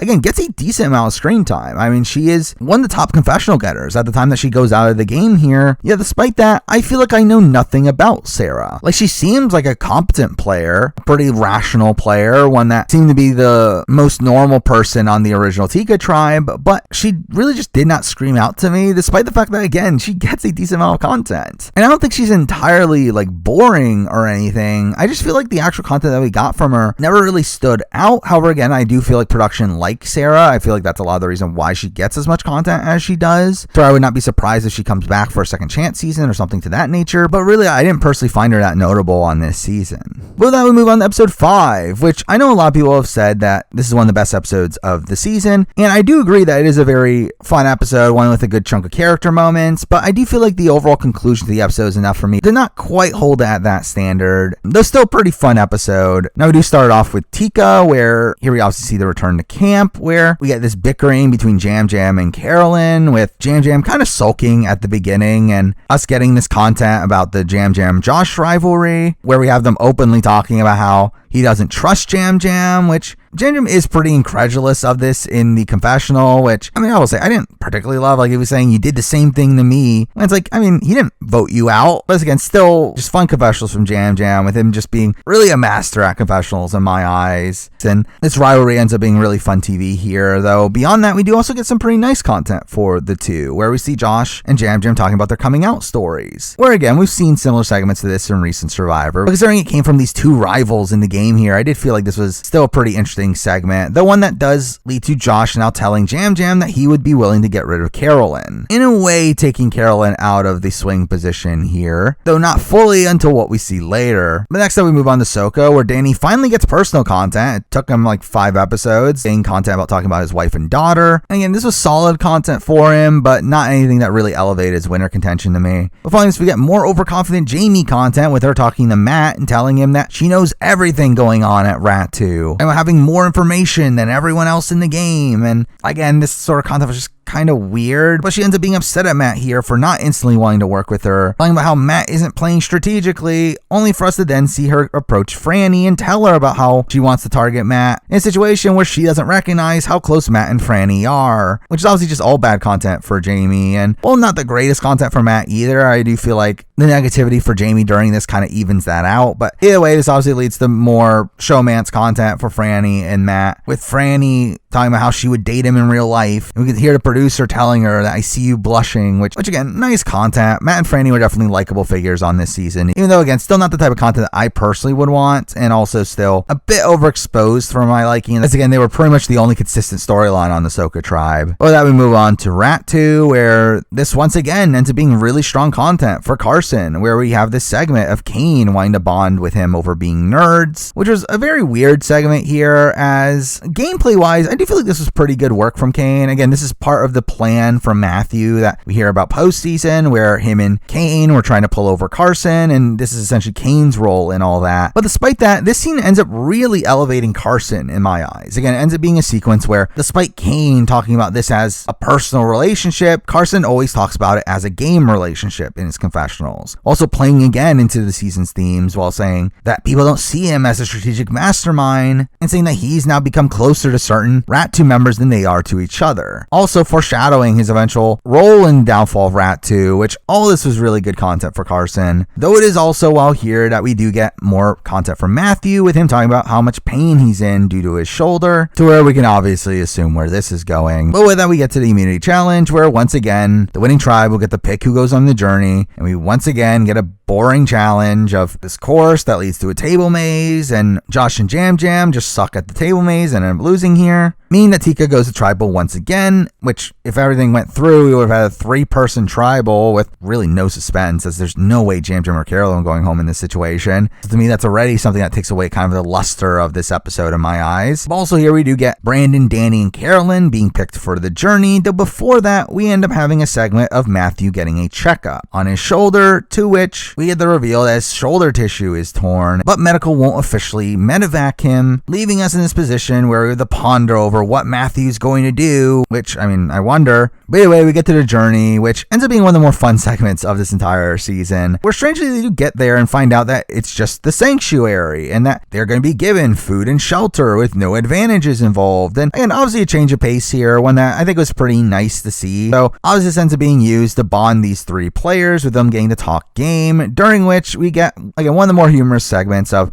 Danny and Brandon just openly agreeing to work together because of how similar they are, and really broing down, all while Carolyn is in the background, not being included in any of this conversation, which is this really funny scene here, but also just terrible gameplay. I mean, I don't get how Danny and Brandon thought this was a good idea to make a bro alliance right in front of Carolyn, who I guess they just assumed was going home, though again, that's ridiculous in itself as well, especially when Josh has just been swapped over to that tribe. All this was just kind of dumb, but again, a really funny segment at least, and when that does play into Carolyn's story arc of being underestimated. By the way, we do conclude the episode with a lot of content on Tika, which was also really, really fun here, where initially we do see more of the Jam Jam Josh relationship, as we kind of have to, as they're the only 2 people on this camp at this point. But here we have Josh claiming that he has another idol that he's gonna play for sure, and they agree to vote out Carolyn. Though I will say, just in general, strategizing on a 3-person tribe is just simply not that interesting, as essentially every conversation is is for show, as obviously you have to pretend to each of the two that you're going to be voting with them, or else you risk the other two coming together to vote you out. And through that, like, none of this actually matters. I feel like that's always been the issue for me, and showing the scramble on a 3-person tribe, as it just feels entirely irrelevant. But again, at least this did bring some good character moments with it, where we do see Carolyn returning from the journey to where now, because she's heard about this bro alliance with Danny and Brandon, where he talked about bringing in Josh, now she wants to vote out Josh, to which we see her signaling the Jam Jam to vote with her. And like, to be fair, I assume that Josh would have just been voted out anyway. This did obviously further incentivize Carolyn to vote Josh out, though I will say I don't think Carolyn plays this particularly well, where Josh seems to be very aware of the fact that Carolyn is now coming for him, and now instead of Carolyn being in the swing position, which was the ramifications of that very impressive work she did in the previous episode, now instead of that, Jam Jam has now become the swing player here, having the deciding vote between Carolyn and Josh, which felt like Carolyn just kind of undid a lot of the work that she did in the previous episode. But again, like, I do feel like Jam Jam would have sided with Carolyn, and again, there's no real suspense to the actual vote itself, as it always felt like if they did go the tribal, Josh would have been the one voted out. But either way, here we do have Carolyn asking to see Josh's idol, this idol that he claims to have, only for him to then reveal it to the group, to which Jam Jam instantly recognizes that it's beads from Tree Mail. And Carolyn also recognizes that the note that he's showing is the exact same note that he showed her in the previous round. And we also get Jam Jam playing around with the idol, to which it comes apart and into breaking. And again, all this is just super funny. This big dodo moment here for Josh. Though, I mean, to be fair, despite this dodo content here, we do follow this up with Josh getting personal content finally, where he finally tells his backstory about how he needed a kidney transplant as a kid and then had stomach cancer and these things in his background that we knew from the preseason. But again, the fact that they didn't show it in the episodes until now was extremely damning for his edit. But also, again, still feeling like Survivor trying to humanize these people whenever also trying to show them as characters at points. But anyway, again, here it became pretty apparent that Josh was probably going to get voted out until we get the shot of Jeff arriving at camp, to where at this point it became very clear what was going to happen, where Jeff confirms that Matthew has decided to leave the game and technically acquit the one that is obviously very much justified. But Jeff confirms that Tribal is canceled, which ends up essentially being the end of the pre-merge, where we do get Mergatory in the following episode, which ends up leading to a weird conclusion to the pre-merge here. Again, no vote out here, meaning there was essentially only one Tribal after those swapped tribes, while also only having 4 people formally voted out in the pre-merge. All these kind of being weird stats there. Though I will say I did find it interesting that Jam Jam was the only person here to properly get to talk about Matthew's quit, not his own alliance members on Rat2, who don't even get shown and don't get shown the following episode either. So that was extremely damning to me for Rat2, in the fact that we never even get to see their reaction to Matthew's quit, but instead we see Jam Jam's perspective, which was weird. But this episode does end with Carolyn making a joke that she wanted to vote Josh out, only for us to then cut the confessional for actually being disappointed to not vote Josh out, which very much felt like this ominous ending that was clearly set up to Josh's eventual elimination in the following episode, even though Carolyn doesn't seem to play that big of a role in that actual vote, which was kind of weird. But either way, obviously, again, no Tribal at the end of this episode. We just have Matthew's quit here, where, again, it's such a shame to see someone like Matthew have to quit the game. Obviously, he wanted this so bad, and you can tell by the way he talked about it, but you could just tell how much pain he was also in. Now, obviously, again, he just shouldn't have climbed the rock to begin with, though still sucks to see a simple mistake like that end up leading to someone having to leave the game, especially when Matthew seemed to be one of the biggest players out there. I mean, Matthew is the person that throughout this entire pre-merge probably impressed me the most. Again, he was utilizing these strategies that we haven't seen properly executed before. Again, the use of the shot in the dark in order to mask where your loyalties land, leading someone to a fake idol to then cultivate this relationship with them. It's like, these are like really impressive strategic maneuvers that I could definitely see people trying to replicate in seasons to come, to where Matthew very much impressed me on that front, though obviously we just never really know how this season would have played out. I do think he probably would have been in a good position coming to the merge, and again, I do think more than likely he would have been targeted by the end. Again, he is someone that people seem to genuinely love. I think he does come off as a big player as well, to where I would be surprised if he gets to the end unscathed, though I do think there's just so much potential for Matthew that we never really got to see here, and because that's a pretty big shame that he had to quit. But with that, we move on to episode 6, the Mergatory episode, which was kind of boring, which in previous seasons, the eventual Mergatory vote off has been one of the better episodes of the last 3 seasons, while here, to me, this is one of the worst episodes. I really felt like this was an episode with almost no intrigue to it, where it was very clear that Josh was going home from beginning to end. However, in those sort of positions, to make the episode more interesting, you obviously typically go in this like Chris Noble route or this Roger route of completely dunking on the eliminated player along the way, but they don't end up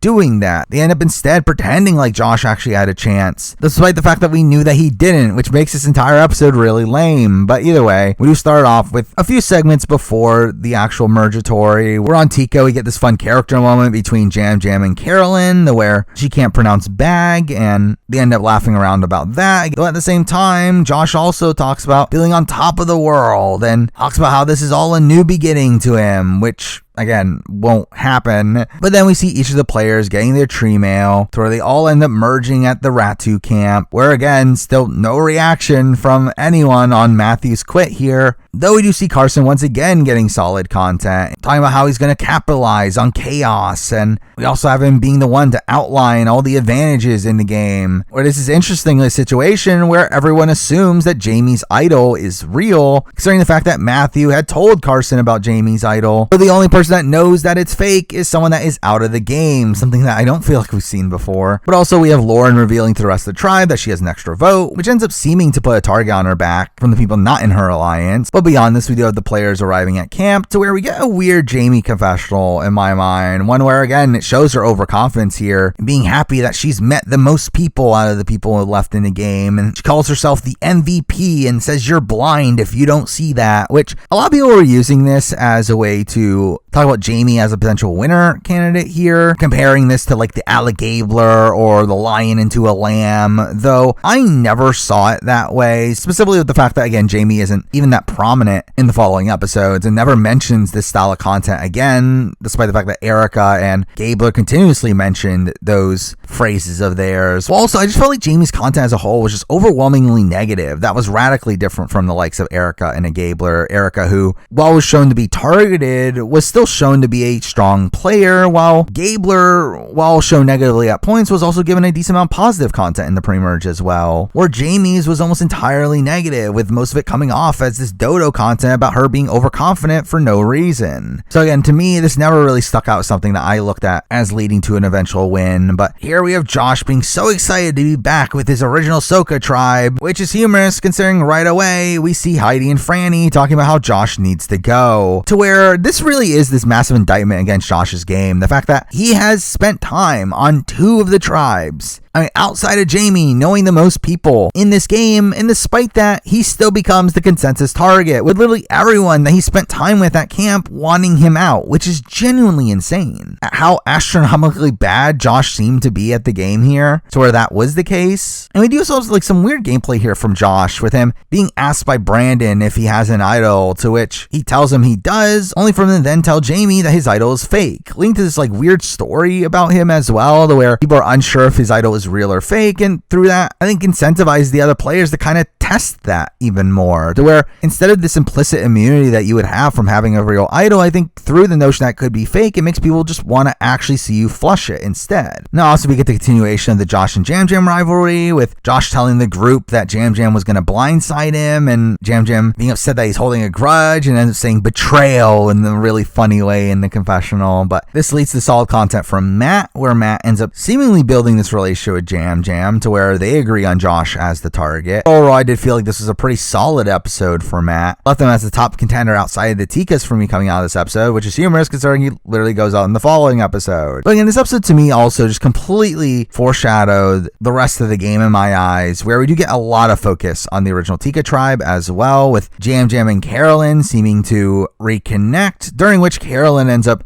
talking about her struggle of feeling like fitting in, to which this was definitely the first worry sign for me, where it felt like we were essentially getting the same Carolyn that we got back on day 1, which despite the fact that her entire storyline is about how she's being underestimated, which you would assume by the end she would end up being not underestimated, I felt like by the point of the merge, the fact that she kind of regresses in her storyline made me finally start to worry about this concept of what if Carolyn never progresses and never gets the respect that obviously the edit is showing us justice that she's due. But either way, this episode does pretty much fully solidify that Tika is going to run the game, with us seeing in the middle of the night that Carson, Carolyn, and Jam Jam end up talking and call themselves the Three Stooges, with Carson seeming to dictate the strategy of this group, telling them to lay low and sit back, telling them that they're going to scoop up the people on the bottom and take control when they need to. And all this was just super strong content for them. Content that very much foreshadowed to me the inevitably that Tika was going to end up running the show. But finally, after this, we do get to the challenge, where we get the same Mergatory of Survivor 43, where there'll be no individual immunity, just 2 teams of 6, where the winning team is entirely safe while the other team is up for elimination. Again, we've seen it before. And also, this ends up being pretty much the exact same challenge as last time as well, with them having to roll this big ball and climbing up ramps, and again, just kind of bland. And really, the entire challenge just comes down to the puzzle at the end, which is where we do see Matt and Carson blow out the rest in the tree puzzle, with Carson revealing that it's because he's 3D printed this puzzle and has done it hundreds of times, which I guess is where we should talk about this entire concept of reusing puzzles. This notion that Jeff Probst openly talked about how much he loved this concept of players being able to study the puzzles beforehand and do well at the challenges because of that, which I think is something that he shouldn't be proud of. I mean, it's something that, well, yes, I get it shows the level of fandom of the show and shows that you can prepare for the game in this nature. It's also, one, just straight up laziness from the challenge department and them not just creating new challenges, but also it's taking away the entire point of the puzzle. The point of the puzzle was to be this equalizer, to make it so that the challenge is entirely about physicality and also has this mental component. But now we're at the point where if these super physical competitors are able to memorize these puzzles that again they know are going to happen now because we're continuously reusing the puzzles, and Jeff has openly said that, essentially just takes away the entire point of the puzzle to begin with. And it's so weird to me that Jeff is actually like proud of this concept, considering in reality it should be something that's just kind of embarrassing that we've gotten to the point where the challenge formula is so stale that people are memorizing these puzzles from before the season. But either way, the losing team here ends up containing both Jam Jam and Josh, to where obviously the episode ends up continuing to revolve around their rivalry, though it felt very clear that Josh was going to end up being the boot from this. But again, we do see a lot of this from Jam Jam's perspective, where really a lot of this post-merge ends up being largely focused around Jam Jam's perspective, something that did make it more evidently clear that he was going to eventually win the game, as he was really the main character of a lot of this, despite those minor glimpses of negativity in the pre-merge. But here, this Jam Jam Josh rivalry did feel very similar to that of the Gabler and Ellie situation, with us seeing Jam Jam as the Gabler, the guy that gets his rival figure out right at the merge and gets credit on the show for it. Though at the same time, we do also see a lot of Jam Jam's struggles in the game here, him talking to Danny and Kane about where they should vote, only for them to be dismissive of him. But again, almost instantly we see Josh be the primary target here, though Jam Jam is looked at as the backup plan, with the plan being to split some votes onto him, though we then cut to the reward where they have the same plan of wanting Josh out, though instead of splitting on Jam Jam, they come up with the plan of splitting on Kane, with Brandon in particular seeming high on this plan, considering him being upset at Kane for trying to vote him out in the first tribal, which I will say, the fact that this is like the end of the Brandon Kane rivalry ends up being really strange, considering it felt like it was set up to amount to more later on in the season, but it really doesn't. But it is during this conversation that we once again get more Carolyn content about how everyone thinks Josh has an idol, but she openly tells them that he doesn't, to which she ends up being annoyed at no one listening to her and still questioning her info, which, I mean, from an edit perspective, obviously this is supposed to be making Carolyn look more sympathetic, obviously playing into her underestimated nature, which I will also say probably not a great sign game-wise, the fact that everyone just seems so openly dismissive of her, which again did lessen her win equity for me once again. But beyond that, also from an in-game standpoint, like, why wouldn't they just split the vote? Like, it does seem kind of dumb for Carolyn to be so upset in this situation where even if you're so sure that he doesn't have an idol, why not just split the vote just in case anyway? Especially when you don't even need to split the vote that much. It's not like you need to break it even. You only need a couple votes going someone outside of Josh, to where, again, like, to me, this felt like a non-factor, but obviously the show tried to portray it as one. But anyway, with the players from the reward coming back to where they just all agree to vote out Josh because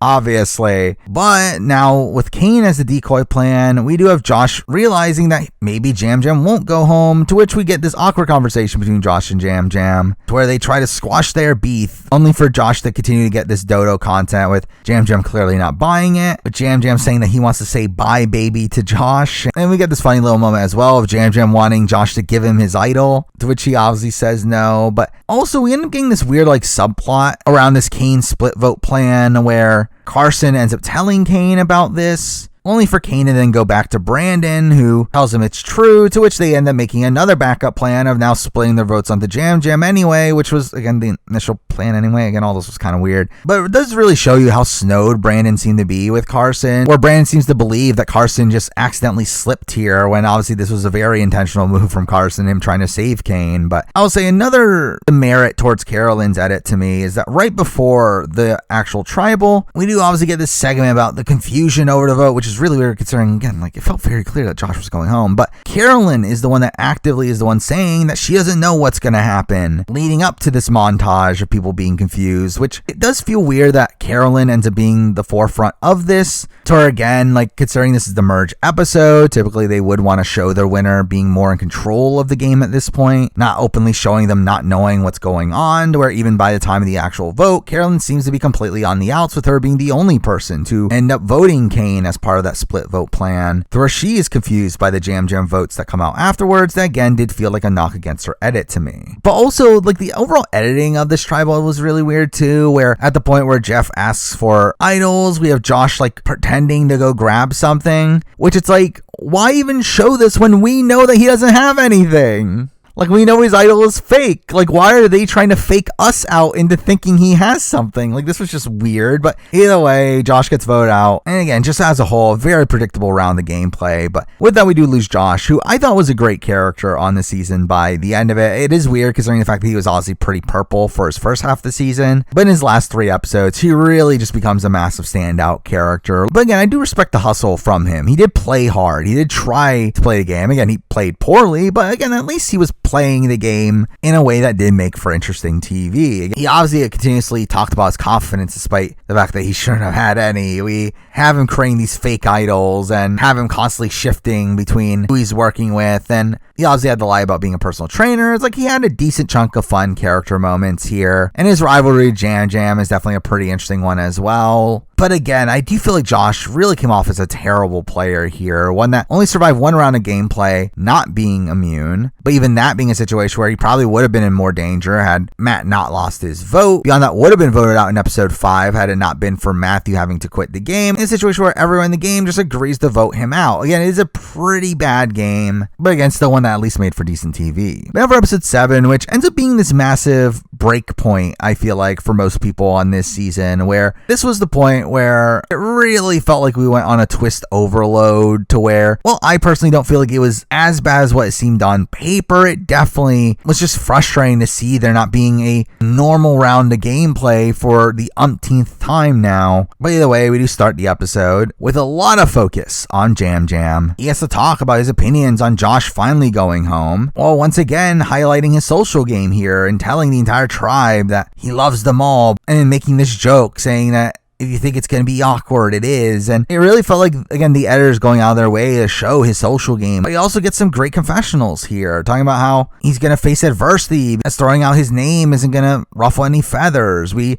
have him mentioning that winning over people is his Jam Jam thing. Talks about needing friends and making friends. And really all this was extremely strong content for Jam Jam, to where it was by this point that I was pretty solid on Jam Jam being the eventual winner. But anyway, we follow this up with kind of a weird moment to actually make the show, and them naming the merge tribe, which they name it Vava, which again feels weird it's actually made the cut, as outside of this fun little moment from Jam Jam once again of him lying that his name means something in Fijian, it doesn't really end up doing that much. But following this, we then get another checkup on the Matt and Franny relationship, with Matt talking about how confident he is in the game now that he finally has his vote and he can finally play Survivor, which very much felt like setup to his eventual boot. though it is also here where he does seem to start to piece together that his idol might be fake. Now, technically, we do know from outside the show that he actually suspected this earlier, but here we do see Brandon openly talking about the fake idol from the birdcage, to which Matt talks about now piecing it all together, realizing that his idol is fake and that Danny was the one that set him up. But this leads to Matt deciding to want to blindside Danny with an idol in his pocket, to where we see him asking Carson to join his plan, to which they end up agreeing on it, all while we see Danny also approaching Carson to take out Lauren due to wanting her out due to her extra vote, which all of this felt like really fun setup to an eventual vote that doesn't happen due to a twist, which we'll talk about. But this ends up being really strong content for Carson once again showcasing Tika in particular as being in this middle position now, with Carson talking about how they're going to decide who wins in the war between the two tribes, which once again just highlights the overall story of Tika on this season. But beyond that, we get to the challenge, where this is where we get the reveal of a new twist, one that again caused a lot of controversy, and one that is just again frustrating to see the fact that they're just not allowing the players to play, despite how much Jeff talks about how much the show is about casting. All these twists and all these format changes really shows their lack of trust in their casting. But this ends up being a twist that, to be fair, on paper is not actually that different from things we've seen in the past, where we essentially have the players in the game being split into 2 teams of 5, where we get an endurance comp where the person that lasts the longest wins immunity for that team. Obviously being this modification of the split tribal twist, where both tribes aren't going to tribal, only one of those tribes is, essentially just being a tribe swap. But I do 100% feel like this was going to be a split tribal twist. I do feel like this was probably what was going to be the split tribal before Bruce got medevaced. However, the Bruce medevac caused them to change the plan a bit, obviously merging probably around later than they normally would, and then changing this into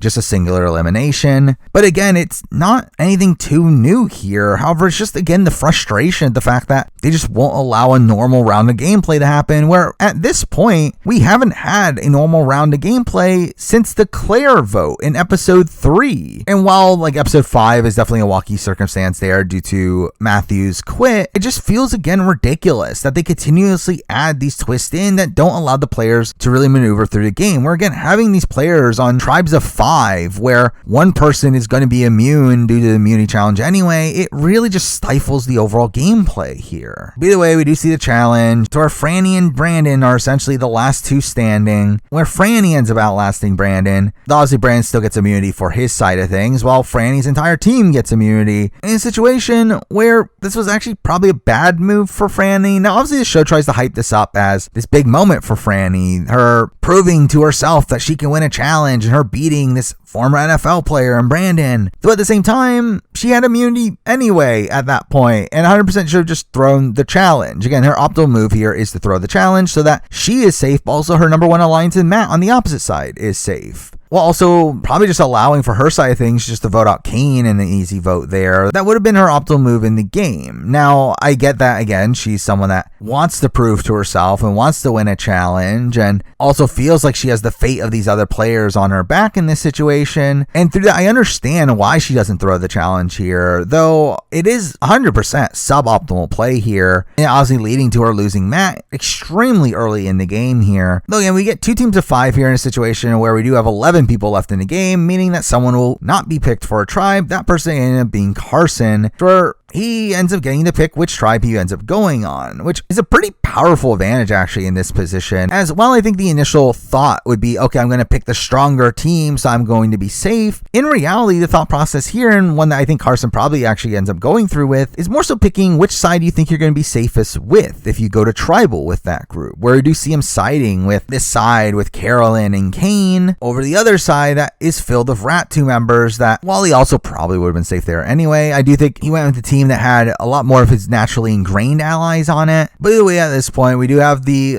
losers of the challenge having to go to a new camp to where they're given no food, meaning no communication with the other side, but also ending up stranding Matt without his bag, meaning that he doesn't have his fake idol or his shot in the dark to utilize here, which I will say this was just ridiculous. Like, I don't get why this was even a rule, considering we've known in the past that personal belongings usually get transferred with you after a swap, though I guess to Survivor production here, this wasn't a swap, and this was more so them just like staying at a camp for a day. So through that, they didn't look at this as a situation where they get their personal belongings. But also, it just makes for bad TV here for Matt to essentially be dead man walking and giving him less options in the game. Again, not allowing him to play Shot in the Dark, not allowing for him to use his fake idol to gain leverage in the game. It really just ends up being worse TV, and I do find this overall decision here to be extremely puzzling in why they allowed this to go through, why they didn't allow Matt to get his bag, why they didn't allow other players to give him his bag. To where while it didn't seem like anyone actually thought about that on the island anyway, Jeff Probst confirmed that that would not have been allowed to pass anything from the opposite tribe, which is also just kind of dumb also. Kind of goes against what Modern Survivor has been doing of making these big splashy moments where this feels like them kind of stripping away the show of potentially making a big and splashy moment and instead just screwing over Matt in a situation here where he's pretty much dead man walking. Again, he is in this position where there are 5 people on this camp. 3 of them are from the original Ratu tribe, with him and Jam Jam being the only ones not in the Ratu tribe, but also Matt being in a position where all of his allies are on the opposite tribe. He obviously has this very close relationship to Franny, while also is looked at as a more powerful player in the game. And through that, again, there was never any doubt here that Matt was going to go home here, which just made this even more frustrating to watch. And we do see him trying. We do see him pitching to Brandon of potentially voting Lauren out, only for Brandon just to respond with, "I'm not voting Lauren out," which was funny. We do see Matt and Jam Jam trying to work together and trying to think of a plan for them to keep each other safe, though really there was no option here based on the information that they had. As even if Ratu does decide to split the vote, they still only have 2 votes, so we're 1 to 2 still going home on a revote. And again, it just very much felt like Matt was just screwed over here, though I will say I do think Jam Jam does very good work here as well. Now, while at the end of the day, I don't think he needed to do that much to keep himself safe over Matt, we do see him really building trust with the Ratu members here, to the point where they trust him in the following round as well. But also we see him talk about how he's playing a game where he's in danger for most of it and has to persevere, only for us to then follow up with what to me seemed like very clear foreshadowing of Matt talking about how the best player is not always going to win, only for Brandon to rebut that, saying that there are ways out of every situation. If you can survive that, you can win. Essentially just backing off of Jam Jam's previous confessional, which to me just felt like them just openly saying Jam Jam is going to win, because that's essentially Jam Jam's storyline. As again, otherwise, why is this scene here? Now, also from a rational standpoint, I do think this is also Survivor Production showcasing their own philosophy on the game as well, which I do think is an extremely misguided one. Again, 100% I do agree with Matt in this situation. Obviously, the person that eventually wins the game is not always the person that played the best. There's obviously a lot of luck involved in the game of Survivor. Always has been and always will be. And I feel like the new era takes that to an even further extreme, but they don't look at the game that way. They seem to agree with Brandon's sentiment that there's always a way out and you could survive no matter what, which to be fair, there probably is, just that it obviously is much more unlikely for those situations to occur when they're this blatantly screwed over. But again, I feel like the entire episode here was just so foreshadowed on Matt's eventual elimination, with us even getting a montage of the Matt and Franny relationship before Tribal, which was ridiculous. Though we did end up getting a confessional from Lauren where she was extremely confident that she wasn't going home, which that's probably the only level of doubt that there was to have here, but again, didn't obviously go anywhere. However, we do end up seeing the players on the reward, to where this obviously ends up adding another wrinkle to the game, to where despite talk about how they are not allowed to influence the other side, they can't talk to them, they can't give them advantages, we end up finding out that there is a note that they are to open after they finish eating, which ends up revealing that there's an advantage in the birdcage, to which we get this really boring segment of the players having to run around and find keys to open the cage, which just felt entirely random. Again, a situation where it would have been nice if they added in some sort of clue and there was some actual substance to this key hunt, though instead it's literally just entirely random. But Heidi ends up getting here, who definitely felt out of nowhere, especially with Heidi being near invisible up to this point in the season. But here she ends up getting the control a vote advantage, an advantage that allows you to control a vote of a player voting at tonight's Tribal, which is a twist that I literally just seen on Survivor Michigan All-Stars, which is essentially just an advantage of you stealing a vote from a Tribal that you don't end up attending. However, this ends up being even less powerful than that, and the fact that obviously this is very open here. Like, obviously everyone is going to know that you played this advantage and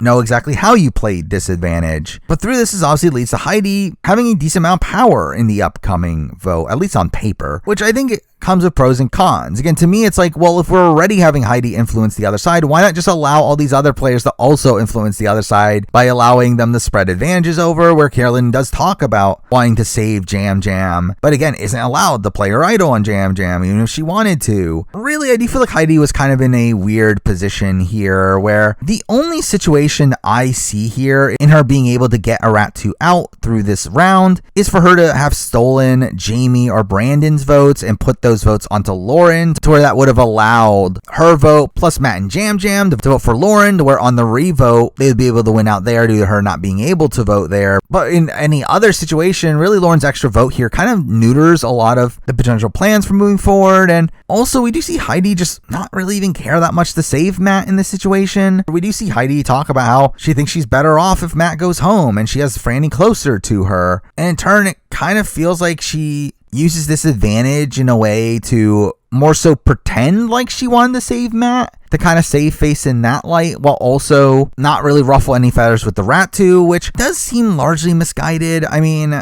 the way that she ends up playing this advantage ends up being really strange, where she ends up stealing Lauren's vote and then ends up putting that vote on Jam Jam, where yes, you're essentially dooming Matt without like openly dooming Matt. However, at the same time, it's again, you kind of making enemies of both sides. You are taking Lauren's vote, which makes it seem like you're making a move against Arattu, but also you're putting that vote onto Jam Jam, making it seem like you're anti-Jam Jam as well. Despite the fact that we had earlier in the episode seen her talk about how much she loves Jam Jam and wants to work with Jam Jam, and all this was just extremely perplexing in why she made these exact decisions, instead of just going for Lauren, to which Danny had tried to convince her to do so, which she obviously doesn't. But again, none of this plan seemed to make that much sense, though also we just don't have the information. That's kind of the issue with this season, that I think it feels like they're completely neutering the overall strategy and the game dynamics in the actual episodes for the sake of showing more advantages. But either way, we do get the tribal, which just ends up being kind of sad here. Again, obviously it is between Jam Jam and Matt, with them essentially fighting for their lives here. And we have Matt asking if Franny brought his bag, to which she says no. And you can just see the fear in his eyes there, and ends up bringing out this papaya and tries to negotiate with Jeff, which is a fun little moment. But this ends up just being an emotional tribal, where both Matt and Jam Jam get extremely emotional talking about their journeys here. And for Matt in particular, this did very much feel like a swan song for him, especially once we see Heidi play the advantage and put the vote into Jam Jam, which made it even more clear that they're going to vote Matt in what ends up being a 3-2 vote here. Though we do get this nice moment for Matt and Franny on his way out, where he tells her that he's proud of her. And really just in general, this was not the outcome I expected from the Matt and Franny relationship, where again, for a lot of the season, I was very much expecting Matt to outlast Franny. I was expecting Franny to be taken out due to her relationship with Matt, or if not that, then the possibility of Franny potentially leading the vote against Matt at some point down the road due to the worry of her being targeted due to him. But none of that happens. It's literally just Matt gets taken out due to a random twist that ends up screwing him over because Franny won a challenge, which is just not as interesting. I mean, it is still tragic that essentially Franny kind of leads to Matt's downfall here, but again, obviously it wasn't purposeful, and again, it was also just entirely based around a twist that I think makes it all less interesting. Either way, let's talk about Matt, who I thought was a really fun character on this season. I mean, obviously we got a lot of focus on his relationship with Franny, but even beyond that, I thought Matt was just genuinely a fun character. I really loved his confessionals and the way he talked in them, his cadence, and just his overall kind of goofy nature. I mean, he very much felt like this Eric Reichenbach style player, this one that is anxious but excited to be there, and had this fun Dodo-esque content that I was able to fully lean into. But Matt also seemed to be a pretty solid player as well. Again, he seemed to be well socially. He seemed to be pretty well poised to be a big power player at the merge here, where you see him organizing votes to potentially take out Danny. He did seem to have good relationships with the likes of a Kane and a Carson and a Jam Jam, to where who knows where his game would have gone had he not been taken out here. I think that's also what just makes his entire run even more tragic, and the fact that he gets as screwed over as he does. Again, getting swapped in this position where he really had no true shot. Again, it was just such an obvious move for the Arattus to weaken Sokka while also breaking up Franny and Matt, especially at a spot where Matt would have had a lot more power to survive this round. To me, there was no suspense there, and that's what makes this entirely disappointing, even though I did really enjoy his role on the season.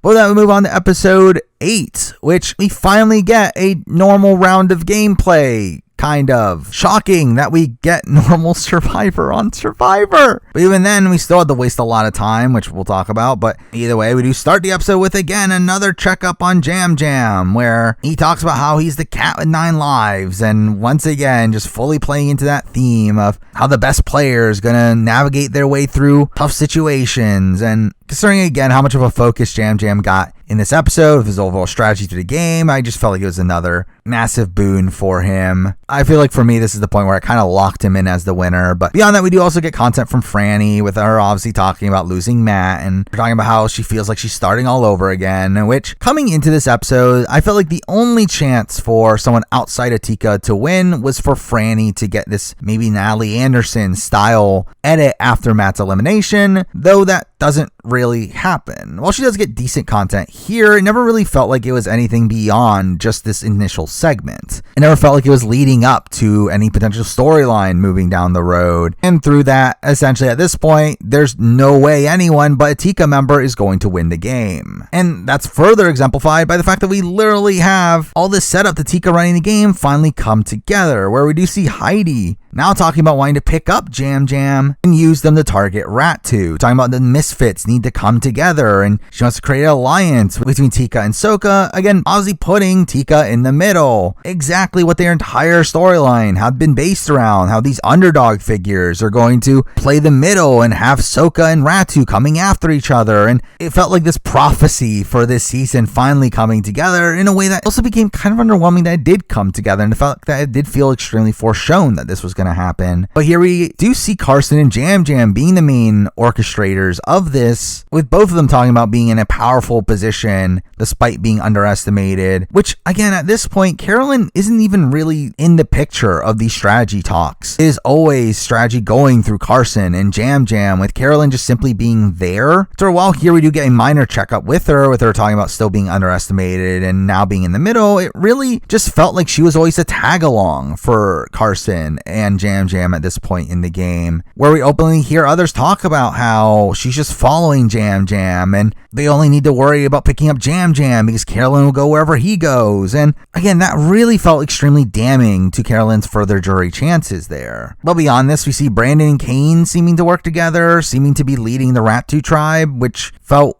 weird considering obviously their setup rivalry beforehand, which all again leads to nothing. But here we finally have Kane talk about his working with Rat2, which throughout the early merge phase of this game, I was always a bit perplexed on where exactly Kane was, where we always saw Kane talking to the Soka members and to Carson, to where I was actually assuming that he had flipped on the original Rat2. However, here we get confirmation that he's working with Rat2, and at the point that we finally see where he stands in the game, he comes off extremely cocky, even telling himself to don't get cocky, but then says that it's our game to lose, and if one of us don't win this game, we messed up. Which, I mean, you're at final 10 with 4 people? I don't get how you're this confident. I mean, I guess to them, they think they have Carson, which through that means they have half the tribe, but still, it's like, you're really that confident one of you are going to win the game? By the way, we follow this up with kind of a random segment of Carson starting to puke and talking about how his stomach is turning due to the PB&J from the previous episode, which, again, kind of weird this was here. Now, I get that it does explain Carson's overall demeanor throughout the rest of the episode and also the eventual choosing of pairs, though it did feel kind of weird that this was here. But with that, we do get the tree mail that reveals that we are getting essentially a redo of the challenge from last season, where we are going to be playing it in pairs and have this multi-stage elimination challenge to lead up to the immunity win, which is just really boring. Again, another time of the show seeming like it's not confident in its own players and feels the need to fill out time with a really boring challenge that goes on for almost half the episode. Though I'll say I did like how we at least got a little bit of focus on how these pairs came together this time, where again we do see Carolyn deciding to go with Carson due to him being sick and her being willing to bite the bullet, as she probably knew she wasn't going to win anyway. While we see them doing random chants for the last couple pairs, where we see Danny and Lauren coming together, to which Danny talks about still wanting to target Lauren. And really the overall focus on this pairing made it pretty apparent to me that one of these two were going to win, more than likely Lauren, considering she was the presumed target. By the way, we get to the immunity challenge, where it's literally just the exact same challenge as last time, except for that the final part is a different endurance challenge, being chimney sweep instead, which to be fair, I think is probably a better immunity challenge challenge in my eyes, but still just really boring here. Again, we have the players having to go through this net and untangle themselves, and then part 2 involves just this very boring rope bridge that went by super quick in the episode. Though I will say there was some fun character moments from the first part of this, to where Carolyn gets stuck in the net and really just ends up like squirming around while screaming, and Carson's in the background very faintly telling her good job and trying to give her instructions, and all that's just kind of funny to me. But again, outside of that, really the beginning of this challenge was really boring, and we do get it down to Brandon and Kane and Danny and Lauren, to where again the final part of the challenge ends up being chimney sweep, which obviously Brandon and Kane are not going to do well in, being these two massive guys. And through that, obviously, just in general, gave this massive advantage to Lauren, who seemed extremely poised to win a challenge like this, being obviously the lightest of the bunch, to which she obviously ends up winning. Though also here we get this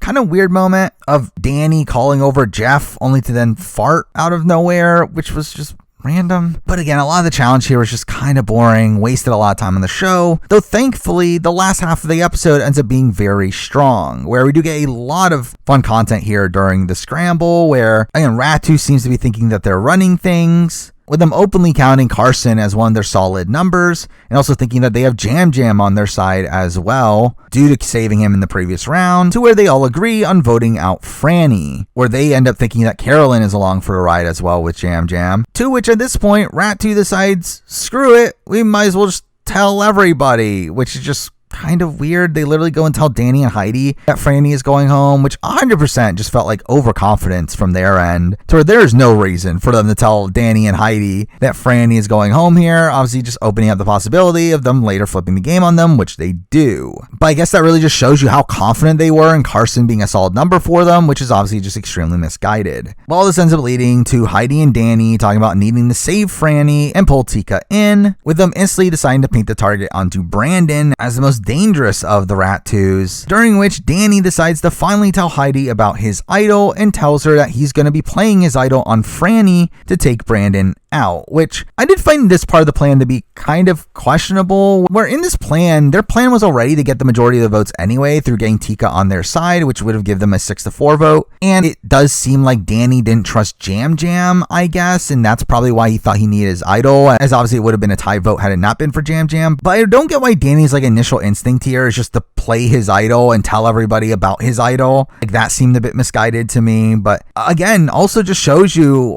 how well Carson seemed to be playing here, to where for some reason Danny and Heidi are so confident that Carson's with them, but not Jam Jam, while also the other side is so confident Carson's with them. And like initially, like I was assuming that Jam Jam and Carson would have been fully on board with a plan like this. However, we do see them being hesitant at this, being worried that Ratu is going to be mad at them, to which now Danny's idol obviously gives them the perfect excuse to not do this, as obviously we do see them ending up voting with Ratu as a way to keep their cover, while still being able to take out a big threat in the game in Brandon, which is a plan they all fully know, because Heidi decides to leak to Jam Jam and Carson that Danny's going to play his idol, which ends up frustrating Danny, as again, it seemed like he didn't trust Jam Jam. Also now giving Jam Jam the option of ratting out Ratu as well, and also to be fair, makes Danny's eventual idol play a bit more ballsy in the fact that for all he knows, Jam Jam did rat him out and instead plant the target onto him. So again, it definitely added a lot more suspense to this eventual vote out, but also again showing Jam Jam in a positive light here, really showing him going through all of his options and talking about how his ideal is keeping his alliance in the game while opening up his options for tomorrow, pretty much exactly what ends up happening here. But also this ends up leading to pretty negative content for Heidi once again, with it obviously being portrayed as a bad move for Heidi to leak Danny's idol to Jam Jam, which is a pretty bad look for her. Though I will say also, just in general, this entire plan is one that I don't fully even know if it was in Danny's. But obviously we get the tribal where the plan does go through. Danny does successfully play his idol onto Franny, and Brandon gets taken out with 4 votes on him, with the Sokas voting together alongside Carolyn, being this big blindside there, one that was kind of ironic to see Brandon getting idled out of the game after having been saved by an idol in the first round, which was a fun little aspect of his arc there. Though also again allowing Tika to remain secret, with Carson and Jam Jam still voting with Ratu, while Carson voting for Brandon probably as a precaution, just in case the Ratus decide to split their vote. Again, a big move, a really fun move for the season, definitely something that elevated us beyond the last few rounds, which were all kind of boring. But I will say also a move that I don't even know if I think this is in Danny's best interest to do, where Franny is a player that seemed to be willing to cut Danny. Again, in the previous round, her and Matt were working together to potentially take out Danny. So again, for Danny to use his idol to save Franny is kind of a questionable move on the offset. But even beyond that, I do think this just opens it up for Danny to be a target for the following round, where now with the Rat 2 member gone, it makes the numbers completely even for the following round. And with Danny being the most blatant threat from the Soka tribe at this point, I think this actually ends up putting a bigger target onto Danny's back, that I actually think personally that it would have been better if he didn't save Franny here, as in that case, it would essentially be forcing the Tika members to vote with him in the following round, as at that point it would be a 5-4 split, meaning that Tika has to flip at that time or just outright let the Rat 2s hold the numbers, where in this position where he keeps Franny around, obviously it keeps it to where they could take him out in the following round without any ramifications, but also obviously him not saving Franny would just allow him to keep his idol for down the road as well, essentially again gaining him at least probably 2 rounds of safety. To me, I just feel like this was a move that did feel unnecessary to me. It does feel like one that I do think was overall a net negative for his game. Even though it was a big, bolsterous move that did make for good TV, I just don't feel like it was a move worth making for him. But with that, we do lose Brandon, who is another one of these people kind of similar to like a Sarah, where it felt like we got a lot of content with Brandon, but I also like don't feel like I know him that well. It's like, yeah, we did get personal content from him about him being a Renaissance man and him having been in the NFL, but his content just came off kind of bland to me throughout the season, or he seems like a largely affable guy. A type of player that always seemed kind of poised to be taken out around this point in the game, again, kind of being this big physical threat, but is also out in front in his alliance, to where, again, just kind of made sense that he would be taken out here. Now, again, I did love that he got taken out by an idol, again, being this nice full circle moment for him, while also technically being voted out at the first opportunity, which is a weird stat as well, where obviously he had an idol for his first round of gameplay and then was safe for the first 2 rounds after the merge, meaning that this was the first time he could even be voted out, and for him to be voted out by an idol play is really humorous. But through that, it does make me question how to assess Brandon's game. I really don't fully know. Because again, he never survives around the gameplay without some sort of immunity. He was supposed to be the first boot of the season. But despite that, I do feel like there was some decent play in the middle, where it did seem like he was decently positioned, and even beyond that also gets IO'd out of the game. So again, like there's a lot of wonkiness there. But again, it is interesting that he makes it as far as he does in the game, with him not being vulnerable until his actual boot round. But now for episode 9, where instantly we do see the reaction to the Brandon vote, where we do get talk about regretting not splitting the vote, which really makes you wonder why didn't they just split the vote. Like, I know that supposedly they were planning to, but they just didn't get enough time to put it together. And to be fair, I do think if they were splitting the vote, more than likely Tika would have just outright flipped in that position. But either way, it's like the fact that they put all their votes on Franny with no secured split vote is kind of ridiculous. But anyway, this does lead into content about how confident Rat2 is that Tika is with them, leading to obviously a lot of content around the Tika members, which I will say, as much as this was strong content for the likes of Jam Jam and Carolyn, I also felt like it was a bit repetitive in the fact that, again, it's just like fully going all in on Jam Jam and Carolyn as the main characters of this season, while seemingly neglecting the likes of a Lauren, a Heidi, even a Franny that I don't feel like we knew that much about. But again, it is strong content. I mean, Jam Jam gets more strategic credit here for having the plan go his way, but not getting blood on his hands. He has fun confessionals talking about how he's James Bond, and this also starts his storyline about how everyone that has written his name down has gone home, which, to be fair, we did have Cassidy have a similar storyline last season, though this was overall really strong content for Jam Jam, along with the fact that we do get talk about this being an off day, a really big surprise in the new era, I guess. The fact that they don't have anything going on for a day, which again is a rarity in the 26-day format, but this leads to, again, more content from Jam Jam about him wanting to play a game with the rest of the tribe. And this once again screamed out to me as them trying to show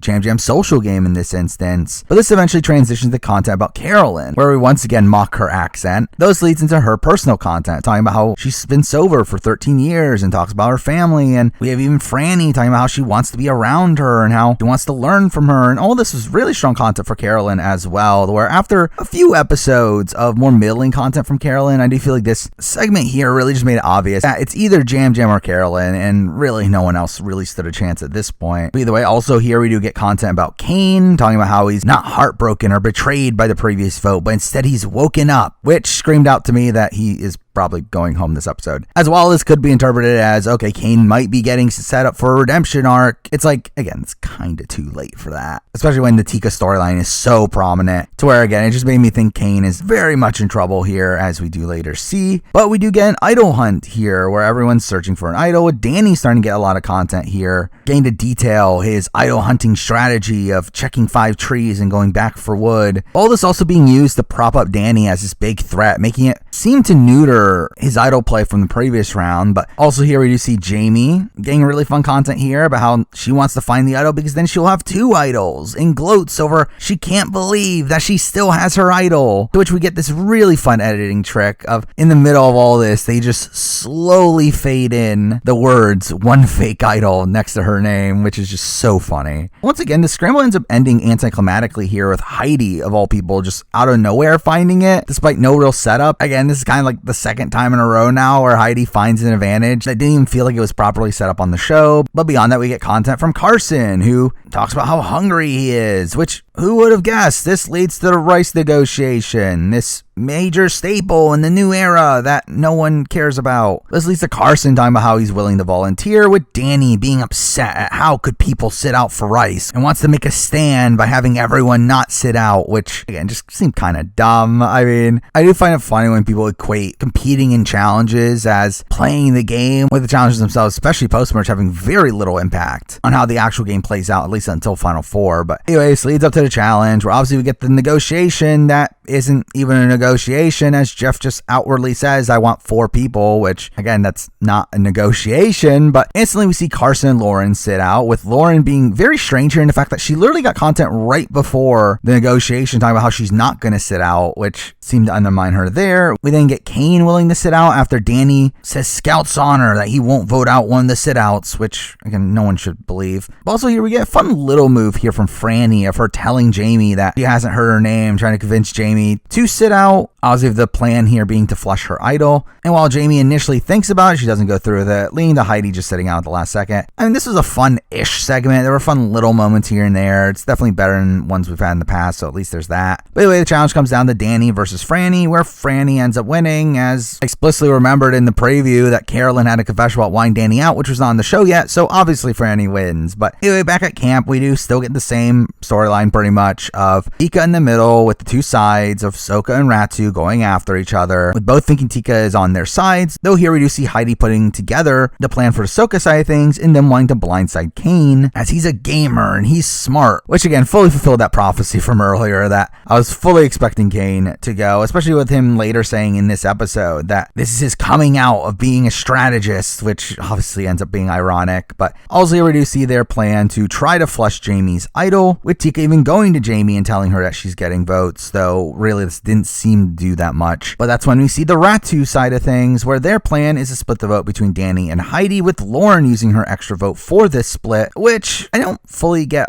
why. I do feel like this is kind of a waste of an extra vote, as obviously using it does add an extra number, which means that you obviously have more leeway there. However, at the end of the day, it's like their full trust had to be in the Tikas anyway. Like, I do feel like the use of the extra vote here was just kind of pointless, though to be fair, that's kind of the extra vote for you. But anyway, this is where we do finally get talk about how people are worried that the knowledge is power is in the game, which is obviously a major aspect of 43. However, here we finally see it come up to the point where we do once again see people passing around advantages. We see Lauren giving her extra vote to Jamie, while Jamie gives her idol to Kane, to which at this point it became even more clear that Kane was definitely getting voted out with the fake idol on him, which I will say in itself is kind of an underwhelming outcome to this fake idol storyline. Again, very early on, it very much felt like this constant content with Jamie and the fake idol was something that was going to lead to something big, and for it to just lead to something we literally just saw in the last season, I feel like that kind of came off as underwhelming. Though again, we got a lot of great content from Jamie involving it, though realistically it is a pretty irrelevant aspect of the story, something that they probably could have cut out if they really wanted to. But anyway, following this, we do get some content from Franny, where Franny ends up noticing that Tika is playing the middle and wants to do something about it, telling Danny that she wants to work with Rat2 and split the votes on Jam Jam and Carolyn to take out Jam Jam, something that Danny rebuts by saying that she's not playing smart, as they have to worry about the advantages, which straight up, I kind of do agree with Danny in this instance. However, the show very much was portraying it the opposite. I do think the show is trying to make you side with Franny in this instance. Though also, I think this seemingly foreshadowed Franny's downfall to me, to where again, at this point, there was no way Tika was not making it to the end. So for me, all this did is just alert me to the fact that, okay, Franny's probably going home soon because of her wanting to target Tika. But at the same time, again, is showing Franny as a competent player, one that is seeing the full landscape of the game. But again, really had the opposite effect on me in terms of this making me think that she's probably going to be booted relatively soon.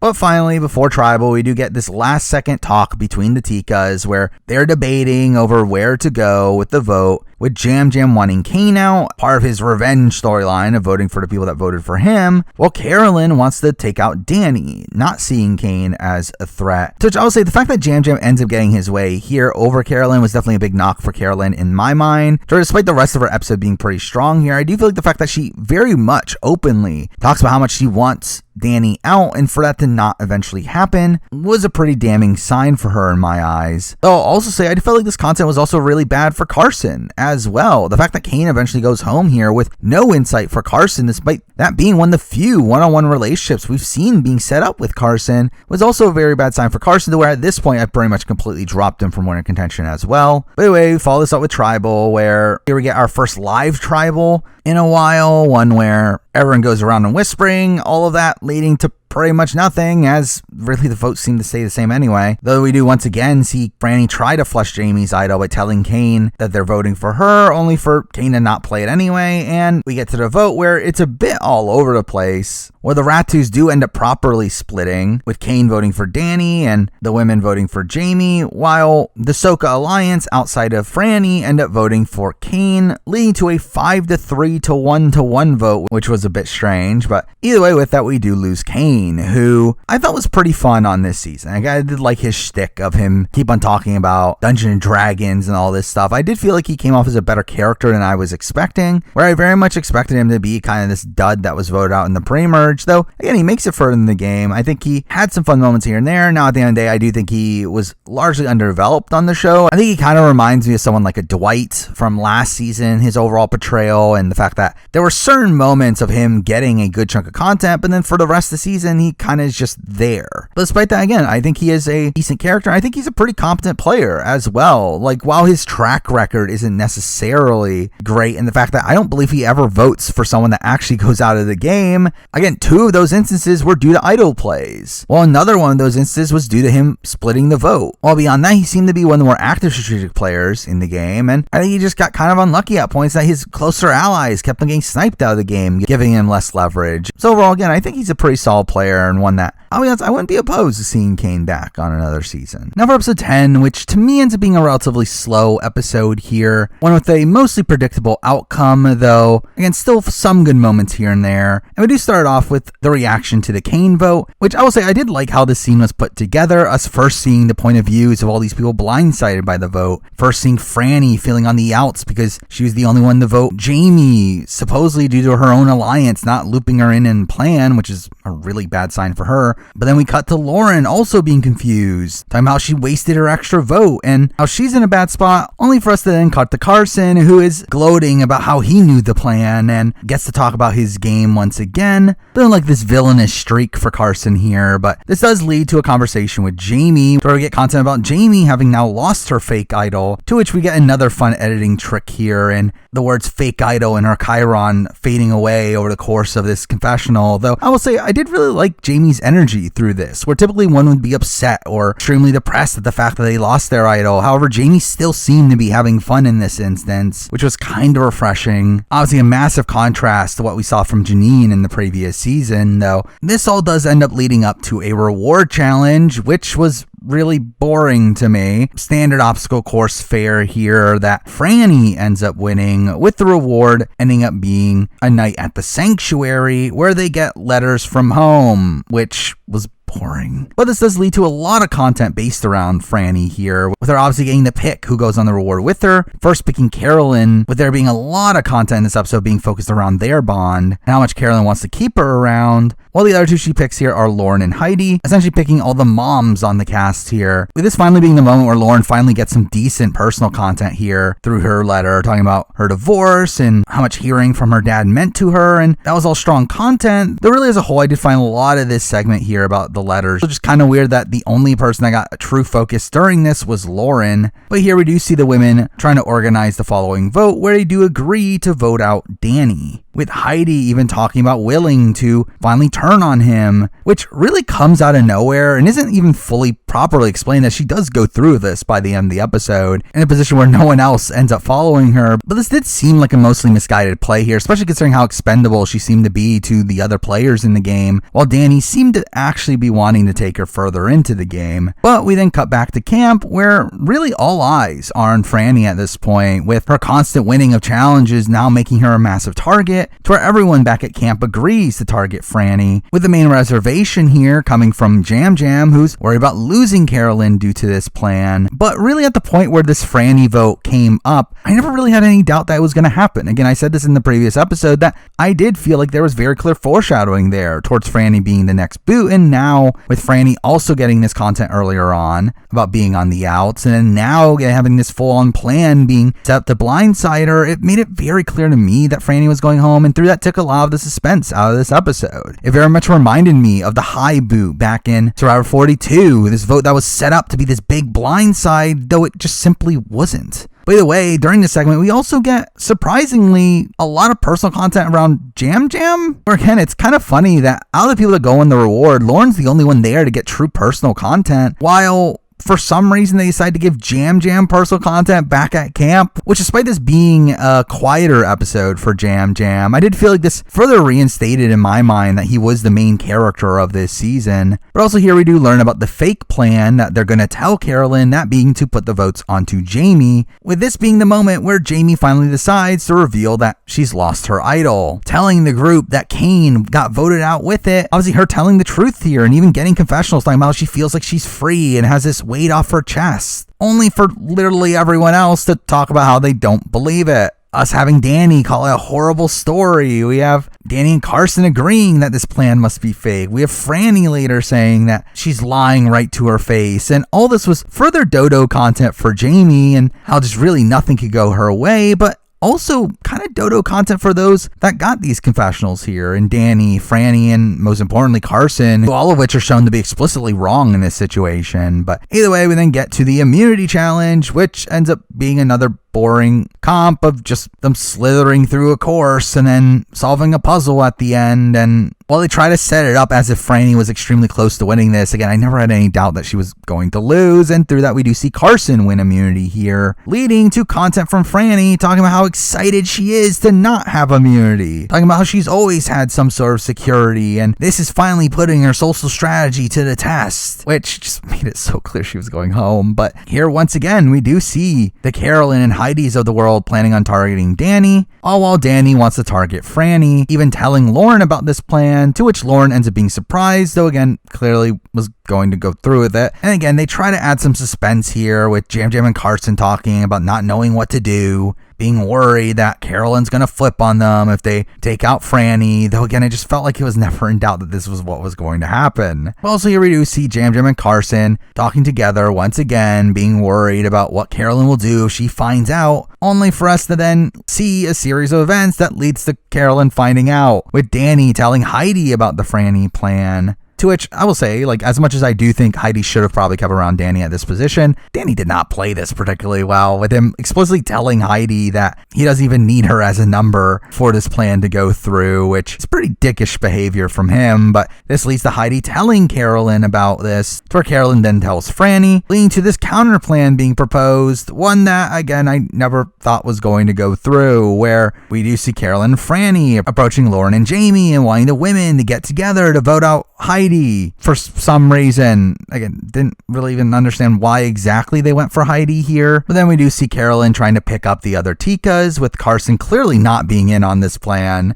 talking about how he doesn't like flipping at the last second, and Jam Jam also being shocked to learn of this plan, but again, it just never felt like it was going to go through. But again, Carson is set up as the main decision maker here, and we do get this weird moment right before Tribal of him literally just standing in front of a fire as he narrates his thought process, which this did very much feel like foreshadowing to me, to where I've mentioned the fact that Carson has been getting a lot of fire-making foreshadowing across this season, and while at first it did feel like kind of circumstantial, of this could just be leading to nothing, it is when we get moments like this of these really unnecessary shots of Carson with fire around him that makes it feel very much so like they're trying to set up something for down the road. But either way, we then get the Tribal, which I will say this Tribal was bizarre, where we get this moment of Danny talking about how you have to play hard, leading to Jeff really bring up his propaganda once again, talking about how you have to play full tilt boogie, which was just such a weird phrase to say here, talking about how it's a state of mind, and again, once again, just feels like Probst trying to really emphasize how hard you have to play the game. But also we do get a fun little moment here of Jamie talking about her idol once again, and when doing so, the entire cast looks at Kane to where he gives like no reaction to this, leading to everyone seemingly not believing her once again. But either way, we get to the vote. Pretty standard stuff here, pretty obvious Franny vote. Though again, Heidi does end up voting for Danny, which kind of comes out of left field, all while the people she thought were voting with her end up voting for her, which is just kind of a humorous turn here. But either way, we do lose Franny, who was a likable figure across this season. I will say I did feel like in her boot episode here, while she did get some negativity, at points I do feel like she came off as a much more fun character than she had the rest of the time, where I feel like for most of the season she came off kind of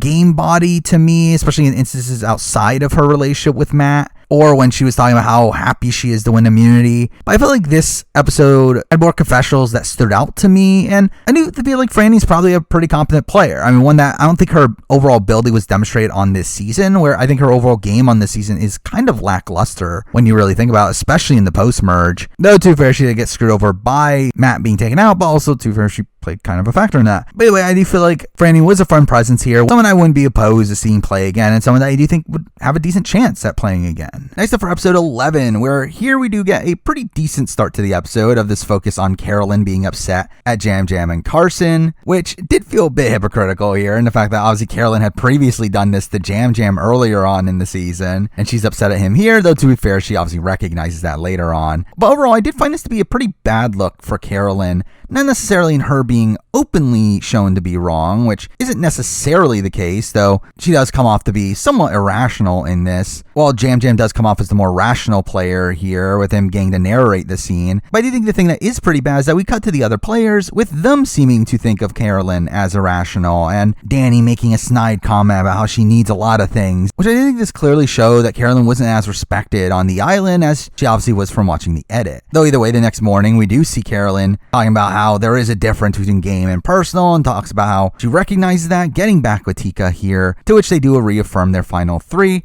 which is also kind of a knock for me with Carolyn, where I felt like coming into this episode, while this episode does end up being a very strong one for Carolyn, by the end of it, I did feel like I very much needed this revenge story for Carolyn if she was going to win. Knowing that she probably doesn't win against Jam Jam or Carson, I felt like she would have needed to have this set up storyline about her taking out the other Tikas in order to win the game, though it really felt like this put her in an opposite position, now being more in line with the Tikas, to where while edgically she's still in a decent spot at this point, I felt like practically I was pretty low on Carolyn's winning chances here. Though it is also here where we get Jam Jam asking Carolyn about her having an idol, to which she ends up lying about it, though this clearly was a scene to remind us that the idol is still in play, which made me very much think that the idol was going to get played in this episode. But following this, we do get some downtime for the players here, where you get Jamie leading a yoga class, to where he talks about creating real bonds and that they can cheer each other on while also being cutthroat, which really felt like Survivor propaganda at this point. It is obviously being exactly how production wants you to play the game. But beyond that, we also get personal content for Heidi, with her finally getting to talk about her life all the way at the final 7. But then we also get a very weird segment about Carolyn, to where she ends up finding a lobster shell and ends up doing rock, paper, scissors with Lauren over who gets to keep it. To which then after that, Jam Jam finds her a claw that she puts on her finger and talks about wanting to be one with the lobster, and all this was just really strange.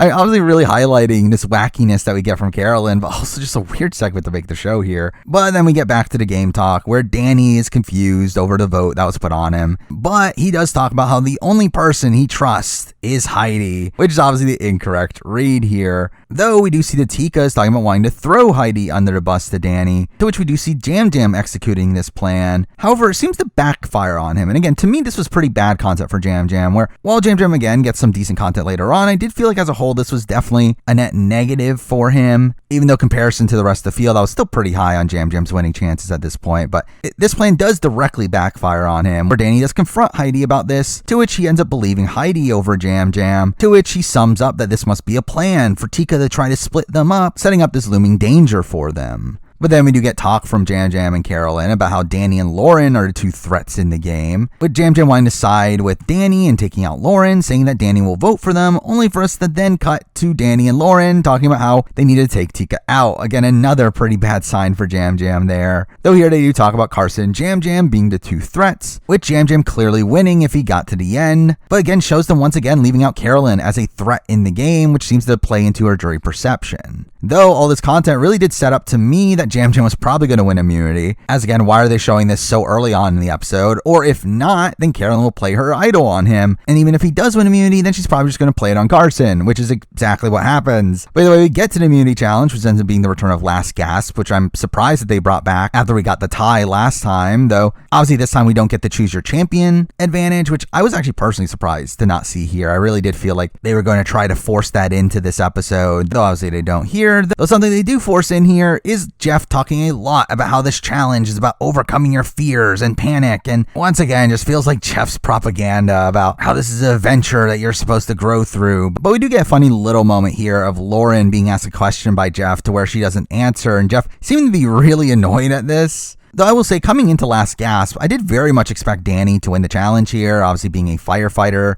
to where we've seen firefighters win in the past, but also even beyond that, he literally got a segment earlier about how good he is at breathing, to where it felt like the challenge for him, only for him to not win, and Jam Jam wins instead, which was humorous. And we do get a funny little moment, Danny having to jump in to tell Jam Jam that he won. But again, this leads to pretty strong content for Jam Jam, him talking about his family and how they'd be proud of him. We get his funny interactions with Jeff as he puts on the necklace on him. So again, this was all pretty decent content for him. And with that, this does obviously put Tika in a very powerful position, where if they survive this round with all their members intact, they have 3 of the final 6. Though, obviously the other side should be aware of that and should be targeting them, which makes it all that integral that Jam Jam won immunity here, making it much easier to deduce who is the target from the Tika side of things, which is obviously Carson. As we do see right when they get back to camp, we do see Ahsoka and Ratu's agreeing on Carson, with Danny then telling Jam Jam about the split vote between Jamie and Lauren, which Jam Jam seems to believe. Again, another little knock against him. But as we see Carolyn recognizing the real plan here and that Carson is going to be voted for, and her testing Danny immediately afterwards, where she recognized that he's lying to her. So this causes her and Carson to agree on splitting the vote between Heidi and Danny, to which Carson gets some questionable content here as well, and him mentioning that this is the first time his name is out there, and that he's depending on Lauren and Jamie to save him, to which we cut to Lauren and Jamie, who are talking about potentially voting out Carson. Though to be fair, Lauren does side on trusting Carson more so than Danny, to which they get really hyped up as playing the middle, which is like the first time Jamie's been right in a confessional this season. But also, they make a bit of a strange decision here, where obviously we do see that they do side with the Tikas here in voting out Danny, being part of their split plan, which I really don't get what they were going for here. I mean, like, I don't get why they sided with Tika, who would just outright have the numbers after this vote. That did seem extremely misguided. Now, to be fair, if things hold true, one of the two are at least guaranteed to be at the final 4, to which there's obviously forced fire making, so it's not necessarily the worst thing in the world, but again, that plays into why forced fire making is bad. But still, felt like an extremely misguided play there. Though obviously this all leads up to Tribal, where here we do get some weird deliberation, where there's this like weird banter between Danny and Lauren and Carolyn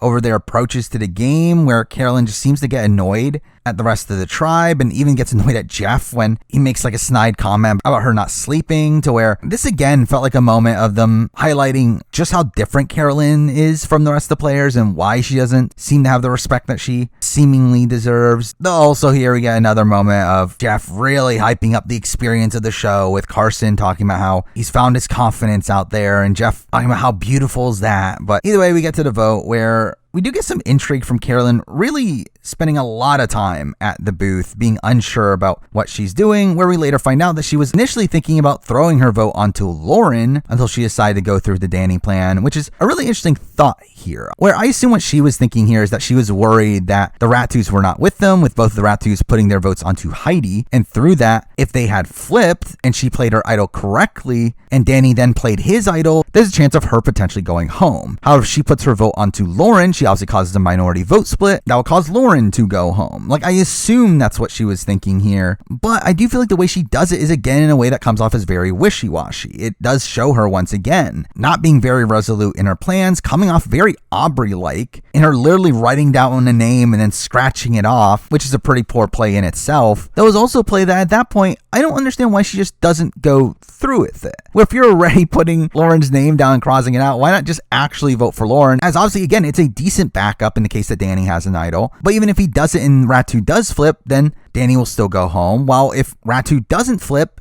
as we see in the real life scenario, it's instead a 2-2-2-1 vote, where in that position, Danny probably goes home in the revote anyway, especially considering I very much doubt that Lauren and Jamie would have been willing to go to rocks for Danny in that position for whatever reason. Well, even if she does play her idol there, then Danny goes home just outright. So it's like, for me, I just find this to be a very wishy-washy move, one that it's either just vote for Danny and take the risk, or do the minority vote split, which I do think I would have personally done, as there's really not much downside here out of potentially harming a relationship with Lauren, but again, you're literally writing her name down, crossing it out anyway. So again, I did feel like this was overall pretty misguided. But anyway, we get to the votes where Carolyn does play her idol for Carson, though it was unnecessary here as he only got 2 votes. And instead, Danny gets voted out in a 3-2-0 vote, leading to a very awkward exit from Danny where he does a Robert De Niro impression on his way out, which was strange. But anyway, let's talk about Danny, who was an interesting player on this season. I think definitely one of the most aggressive players on this season, one of the ones that really hypes up this mantra that you always need to be playing hard and you play full tilt boogie. And again, Danny fully exemplifies that, which is why I don't think Danny is that good of a player. I do think Danny is a player that is just so out in front, and again, especially in the modern era, one that very much favors more under the radar gameplay. I do feel like Danny's gameplay style is one that is just not effective. It's only been effective for the likes of someone like a Tony, and even then that's a major unicorn. Again, Danny doesn't really fit into the Boston Rob style of things. He's one of these more chaotic players that flips back and forth and takes out the big players around him, though I do think he did that too much and just openly making these big moves that just further put a target on his back. And also had some pretty poor reads on the games at points, with the edit showing him to be blatantly wrong throughout a lot of the season. But again, there is some decent play there with Danny. I do think Danny had a lot of control in the original Soka tribe, so there's at least credit to be given there. In the early portions of the merge, it did feel like he had a lot of agency. But again, I just don't necessarily agree with all of his decision making. But again, kind of a mixed player. Though as a character, he was fun at points. I think as a whole, he does come off just kind of generic, where he just feels like the next evolution of this Tony wannabe and isn't as fun of a character, but still not entirely bad. He's a very affable enough TV presence. I did find him to be a somewhat interesting villain for the show. Just a character that I didn't find entirely unique, though. Now for episode 12, where we obviously get a lot of focus around Carolyn, around her having played her idol and no one was expecting it, obviously all playing into her underestimated theme, only for then tell everyone pretty much everything that she's done across the season, which was extremely questionable there, and we do see Jam Jam instantly call this out, talking about knowing that she was smart, but telling everyone what happened is just putting a bigger target on her back, seemed to kind of undercut her underestimated theme, showing this completely backfiring on Carolyn, which I did think was a major red flag for her. By the way, we then cut to when everyone is sleeping, to where Carson notices that Heidi got up in the middle of the night looking for an idol, which ends up being a really random scene here, one that has Heidi talking about wanting to get 2 idols so that she can be guaranteed for Final Four, which is a statement that's never followed up on. I know that there ends up being this theory that ends up not being true, that people thought that Heidi had found the second idol and that the show just didn't show it and they were going to reveal this in the finale, which would have been a cool reveal, though obviously that all ends up not happening, which makes the scene feel even more pointless. But anyway, we then follow this up with a strategy talk involving Lauren, Jamie, Carson, and Jam Jam, where they talk about having a Final Four, a group that's obviously just sprung up on us here, though I think it very much explains the previous vote, where it explains why Lauren and Jamie sided with the Tikas, even though, again, I still think it's a bad move. even if they thought they had Carson and Yam Yam's loyalty,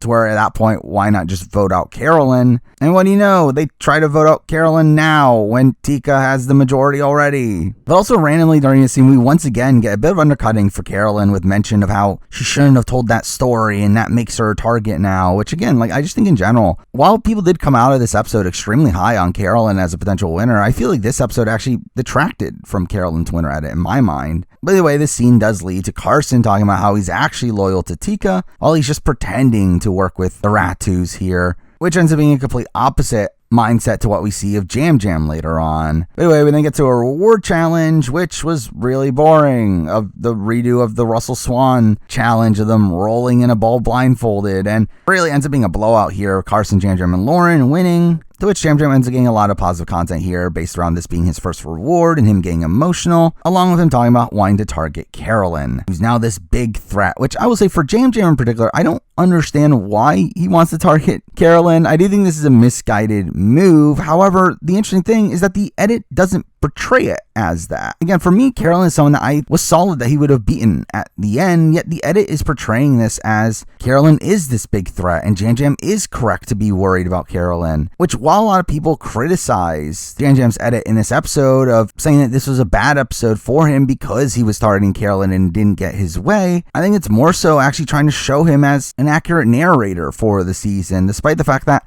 I think he probably is technically wrong in wanting Carolyn out. By the way, back at the camps, we see Jamie starting to get some content, talking about needing to get Tika out. However, she wants to target Carson over Carolyn, decides to work with Carolyn right away here. However, Carolyn is rejecting this plan. Instead goes to Heidi, to where they plan on taking out Jamie or Lauren, with Heidi explicitly mentioning that she wants to go to Final 3 with Yam Yam and Carolyn, which very much felt like foreshadowing to me. Though I will say, for Heidi, I really don't get what she was doing in a lot of this episode. I do feel like for Heidi, she really needed to take a lot of agency in her endgame here, and her just siding with Tika and not trying to make a move to benefit her odds at winning at the end, especially considering the fact that she has an idol at Final 6, I think is extremely underwhelming here. So I will say that I feel like this is a direct ramification of forced fire making, where despite Jeff Probst continuing to claim that forced fire making makes the game better, I think instead it de-incentivizes people to be playing the game more aggressively, as we see Heidi here be resolute in going to 4 with Tika because she knows that she can win fire, ending up dumbing down the gameplay, as there's really no incentive to really think beyond the Final 4 in this version of the game.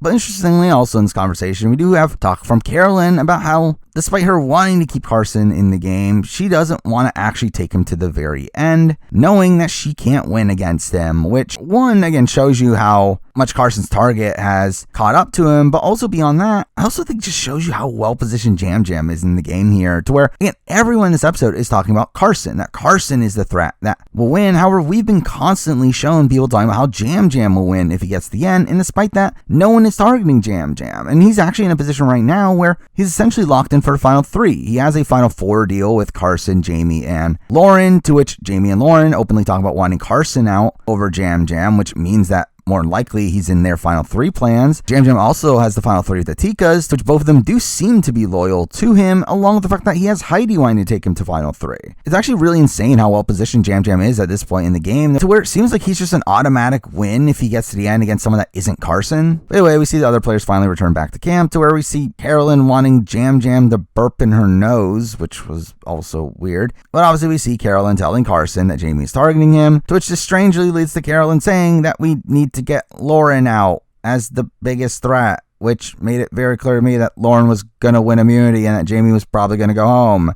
And what do you know? We get to the immunity challenge where Lauren wins. Who would have guessed? And also, who would have guessed that immediately after that, we get talk from Carolyn and Heidi about how they need to vote out Jamie. But at the same time, we do see Yam Yam talking to Jamie about taking out Carolyn, to which it seemed like he was actually genuine in this plan. Again, a plan that I do think is probably misguided, though in reality, like, as long as he gets to the end, I don't think it matters too much who he's up against outside of Carson. But interestingly, this saves Carson from being targeted here, as Jamie talks about having wanted Carson out, but is just going along with the Yam Yam plan here. So we do get Carson and Yam Yam talking, to where Carson calls him his number 1. This leads to Yam Yam talking about how he thinks Carolyn can win the game. However, we do once again see Carson ending up underestimating her, where despite the fact that he mentions that yes, she can win the game, he also talks about both him and Yam Yam will beat her at the end. being another mention of the fact that Carolyn wouldn't win if she got to the end against Yam Yam, which I think is a major issue with Carolyn's overall game here. But anyway, the rest of the episode really just focuses on the struggle that Yam Yam has in targeting Carolyn, really playing into this head versus heart dynamic that feels to be a major aspect of this season, this talk about emotional versus strategy. And really, I never had any doubt that Jamie was going home here, considering obviously Carolyn is one of the main characters of the season, was very clearly going to the end, while Jamie was always continuously dunked on, and it felt like a right time for her to go, even though I would say at the end of the day, I do feel like this is kind of an underwhelming boot episode for Jamie, one that I feel like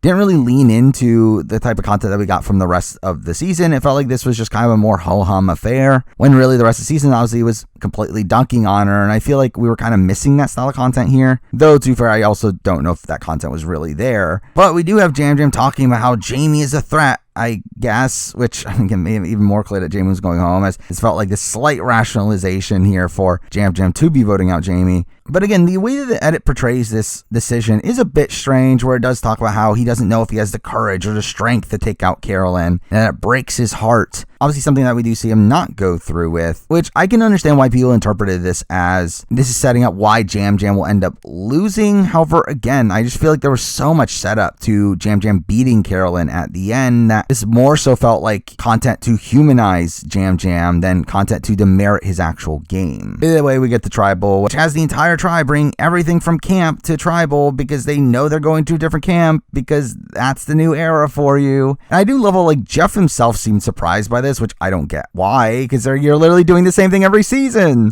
And I was like when they do leave tribal and Jeff says, "Luckily you've come prepared," I did audibly laugh at just how ridiculous this entire situation is. But anyway, we get a lot of talk about how emotions play into the game, to which it very much felt like this fake out of Carolyn going home. But obviously Jamie ends the game voted on a 4-2 vote, where for some reason Heidi plays her idol, which came out of left field, which feels like a massive waste. And again, I think also leans credence to this theory that Heidi could potentially have a second idol, though no, it just was a wasted idol play, which I think kind of shows you a bit of a misread from Heidi's end, though to be fair, she didn't really need it the following round anyway. But anyway, we obviously lose Jamie, who I thought was a pretty fun character across the season. Again, I did really like how much the show just completely dunked on her, and I thought it was really funny the entire fake idol storyline, her overall overconfidence in her game position. But despite this Dodo content, I feel like Jamie also just came off as pretty likable here, where despite things not going her way, she still had this bubbly personality that I thought was pretty interesting to see. Now, at the end of the day, I think she's a pretty mediocre player, not necessarily the worst player in the world, but obviously one that did have a bit of overconfidence and a lack of awareness that seemed to not put her in as good a position as she thought she was in. I did feel like she was a fun side character on this season, one that I don't know if she'll be super memorable in the years to come, but at least had a fun little storyline on this season that does make her stand out a bit here. And now for the finale, which for the most part was a pretty ho-hum affair, with the final 5 round in particular here being pretty mundane, where we do start off with Lauren being the very clear target, and there's never really much doubt that she's going to be able to survive this round, though we do start off this episode with a pretty lengthy segment of the players looking for an idol, obviously as Heidi wasted her idol the previous round, to which no one ends up finding it, which is a bit strange, especially considering the fact that Jeff on the On Fire podcast decided to tease that another idol was in play. So the fact that that all leads up to no one finding it was very bizarre to me. But also, there ends up not being a scavenger hunt on this season, obviously a trend that we had seen from 41 through 43, so again, nice change of pace there. Though really this idol hunt ends up being utilized to give focus to each of the final 5 here, giving them content that pretty much sets up their stories for the rest of the finale, including a lot of content around how big of a threat Carson is in the game, with him talking about being on the right side of the vote every time, and we see Lauren using that against him and openly campaigning against him, with Carolyn even saying that she needs him out because he's a threat, which all felt like a very clear decoy, especially considering this is right before the immunity challenge, where we get to the immunity challenge, which, what do you know, Carson ends up winning. Who would have guessed? Especially considering it involves a puzzle at the end, which I would not be surprised if he memorized this puzzle too. But also through this, Carson also wins a reward, which involves carrot cake, which Jeff is like incensed at the fact that they're more excited for carrot cake over chocolate cake, which was like a weird little moment there. But anyway, he ends up taking Yam Yam, to which we get more talk from Yam Yam at the sanctuary about targeting Carolyn, to which Carson ends up getting him back on the right page. Though I will say, like, again, the overall targeting of Carolyn from Yam Yam is a bit strange, to where it for sure isn't the optimal move for him. Now, at the end of the day, I think no matter what, he's pretty locked in safe. enough to make it to Final 3 at this point, especially with his fire-making prowess, but I do think it shows a little bit of a misread from his end, the fact that he did think that Carolyn was such a big threat, especially one that was a bigger threat than him. Though also, I felt like this conversation really recontextualized the Yam Yam Carson relationship to me, to where coming into this finale, I did largely look at them as equals. However, I do think this conversation and Carson getting his way once again really did make Carson come out as the alpha in their relationship, to where obviously I still think Yam Yam is a very strong player and a relatively strong winner, though I did think it knocked him a smidge for me in terms of my overall assessment of his game. But anyway, we then cut back to camp where Lauren knows it's going to be her, and she does campaign to the women about taking out Yam Yam, though none of it really felt like it was actually going to happen. I mean, we do see Lauren telling Carolyn that Yam Yam put the vote on her the previous round, and Carolyn ends up being upset. But again, it never felt like a situation where Carolyn actually flipped on Yam Yam, though we do get a really awkward hug between the two once they get back to camp. I mean, we do get some minor talk about potentially targeting Carolyn because of this, though again, it doesn't really matter. And we do see Yam Yam talking to Lauren about this plan, though it doesn't really go through. Though, interestingly, we do see Yam Yam end up pulling off a pretty savvy move in the case of an idol of splitting his vote onto Heidi. Again, a situation we've seen in the past where Devin Pinto obviously did this, to which it ended up actually being effective in that situation, where here, obviously, it doesn't end up changing much because Lauren didn't have an idol, though, again, nice defensive play from him, which would have essentially guaranteed him safety in this round, even if Lauren did have an idol. But either way, we get the tribal where at that point, it's pretty obvious that Lauren's going home, no real suspense, though we do get a bit of an emotional moment for Lauren on her way out, but again, the vote itself ends up being pretty easy. And Lauren ends up having an interesting portrayal on this season, the fact that she was largely under-edited, and kind of falls into this category of these under-edited players that seem to actually be pretty decent, or it did seem like she had some decent game sense, even though, again, I disagree with her decisions at numerous points in the game. She did seem to have decent win equity, where I think outside of the likes of Carson, she probably has a good chance against anyone else, and she seemed to be a largely affable person as well. The problem is that obviously we just didn't get to see much of her on the show, with most of her content being relegated to her being a single mom, which is just not that interesting to see, especially when it's reiterated over and over again. And I really feel like Lauren ends up being like the baseline of what Survivor wants in their players nowadays, these players that talk about going on an emotional journey and developing through that, which is just, again, not that interesting to me. But anyway, Lauren was a pretty solid player here, one that seemed relatively close to actually getting to the end and winning. But anyway, with that, we move on to the Final 4 round, which, what do you know? We get the return of Samotion. Who would have guessed? Again, literally the third time in the last 5 seasons, being used for every even number season since Survivor 40. Though we do get an interesting result here in Heidi winning final immunity, fully playing into her underestimated arc all the way back into Premiere, obviously with her being the last standing of the non-Tikas in the game, and through that, almost guaranteeing that Tika will go home.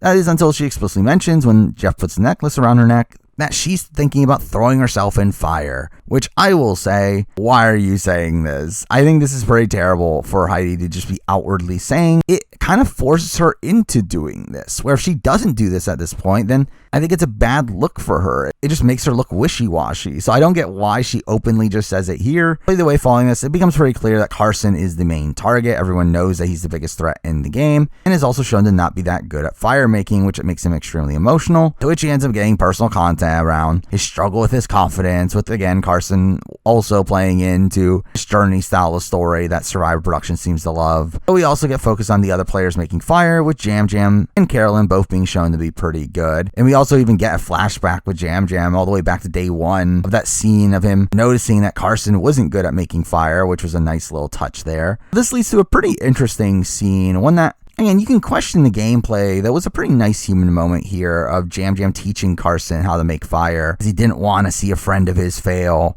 Where, again, you can question the fact that, okay, he's teaching his opponent how to make fire. This is a bad move. But, again, one, I think Yam Yam was pretty confident he would win fire no matter what. I don't think teaching Carson how to make fire is enough for him to become a better fire maker than Yam Yam himself. Also, I mean, like, if we are looking at this from a gameplay perspective, it's also great jury management. It is this great personal moment between Carson and Yam Yam, though really just beyond that, obviously it's just a nice human moment here of Yam Yam just showing why people like him, with him just seeming to be this lovely human being here. But anyway, it all leads up to Tribal, where, again, I don't love how Heidi handled this, her openly talking about how she's still trying to decide what she wants to do, which, again, just makes her come off as wishy-washy, but she does end up throwing herself in, but not before we get this really drawn-out sequence at Tribal, which I found really funny, of them forcing Heidi to do these things step by step, where Heidi gives immunity to Carolyn first, and we have to waste time talking to Carolyn, then we have Heidi saying the first person she's going to put in the fire is Carson, then we have to waste time with Carson, And then we get her final decision. It's again, like this was extremely drawn out. But either way, Carson versus Heidi fire making. Heidi gets it almost instantly. And while Carson is able to make a decent fire, Heidi ends up beating him pretty easily, breaking the record for fastest fire making, which gets constantly mentioned over this finale, which I just simply don't care. Well, this obviously being this pretty sorrow way for Carson to go out. Now, again, not unexpected. Again, there was so much fire making foreshadowing along the way, and also foreshadowing to Heidi being very good at fire. That made it very clear that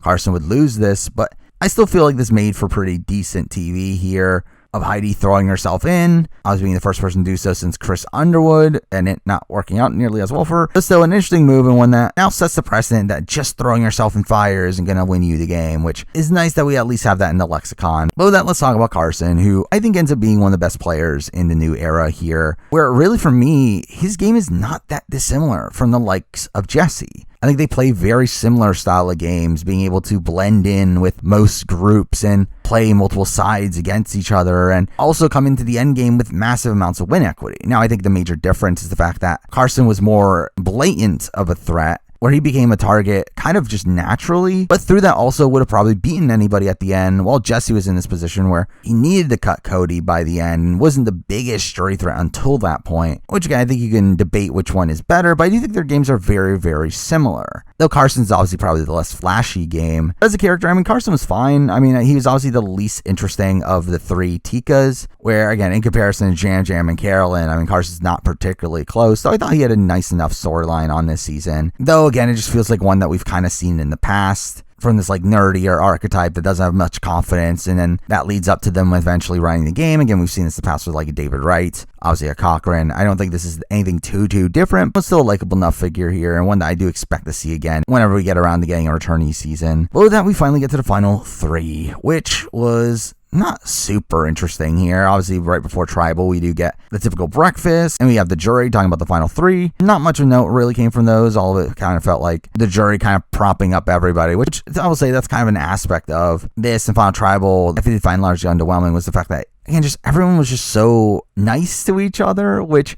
kind of just made it boring, or like everyone felt very accepting of each other's games, which again, like from a personal standpoint, that's fine, but from a TV standpoint, it's again just boring. It really felt like there was no conflict here. There was no calling out people for the games they played. It really just felt like everyone here was kind of propping up each other. Again, as I said, Final Tribal is not particularly interesting to me. I mean, there's a lot of talk about how the votes are still up in the air, though I never really felt like that was actually the case. It felt pretty clear they were voting for Jam Jam, especially considering the fact that the jury was like laughing at everything he would say. And he also did perform pretty well here. I mean, answering the questions well enough while also adding in a lot of humor that I think really made it pretty clear-cut choice here. Oh, well, Heidi was also just kind of fine. I feel like, again, some of her answers came off a bit wishy-washy, but she also has a pretty bad moment of Jam Jam talking about Tika's strategy and Heidi interrupting him and talking about how the Tikas were separate at the merge, only for Jam Jam to counter that with saying that's obviously how they wanted them to think, which I did think was a pretty bad moment for Heidi there. And then we have Carolyn's performance, which was largely fine also. Definitely not as coherent as Jam Jam's. I would say like mostly on par of Heidi's. Though we do get a little funny moment from all this, and Danny asking Carolyn, why'd you need me out of the game? To which Carson's kind of coaching her in the background, which is humorous, which Carson just in general really led a lot of the talk during this Final Tribal, and you can very much tell how much the jury respected his game, with a lot of the questions being pointed at what'd you do outside of working with Carson, and how'd you use Carson in the game, which very much felt like the jury would have voted for Carson no matter what in the Tika 3 final three. But at the end of the day, again, a pretty mundane Final Tribal here. It all leads up to a 7-1-0 vote once again, where we do have Jam Jam winning the game, with Heidi getting a vote from Danny, and surprisingly Carolyn getting no votes, which that was the big surprise for me. Where again, coming into this finale, I did very much expect Jam Jam to win. However, Carolyn being a 0-vote finalist was very strange, especially considering the fact that we got that segment with her and Franny. We have all this talk about how people underestimate her, and for that arc to end with her getting 0 votes at the end was just really strange. Now, again, it makes game sense in the fact that obviously like her and Jam Jam are fighting for the same votes, and Jam Jam is simply looked at as a better player than her, which is not necessarily a complete demerit to Carolyn, though. Again, it is very strange that her storyline across the season was one that was kind of based around her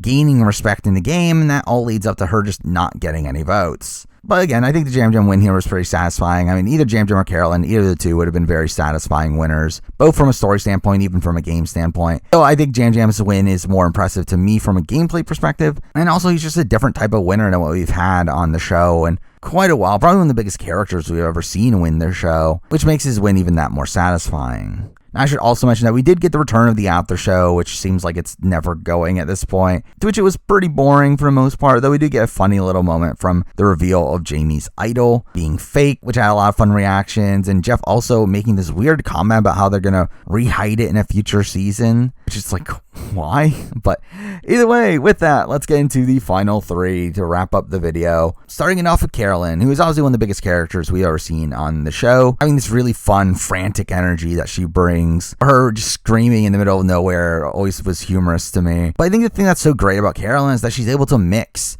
her being this fun, kooky character into her also being a pretty savvy player. Now, again, at the end of the day, I do think she is the lesser of the Tika 3 from a gameplay perspective. I feel like she wasn't as integral to the overall decision-making of the group, and I do feel like she was just straight up left on the outs during multiple points in the game, but she still has some pretty savvy moves in her. Again, her move to take out Sarah is a pretty strong move there, even though, again, I don't think she follows up on it that well. She's, again, still playing alongside Tika as they're really running a lot of the game. Though, again, I feel like she's easily the least integral figure of those three. So I feel like if she were to win the game, I feel like she would only be probably a middle tier winner in my mind. But she still ended up playing a solid game on this season. She is a pretty decent strategic thinker, and once people get to know her, is a pretty affable personality as well. So she ends up being a pretty solid player and definitely one of the best characters we've seen on the show in a while. Next up, moving on to Heidi, who, like Lauren, ends up being extremely under-edited on the season, despite the fact that she ends up being a solid-ish player, though a player that does have a decent amount of faults. I think really her game up until like probably the final 9 or so is pretty solid, having a decent amount of agency during the first third of the game, though after that I feel like she's not playing nearly as strong of a game.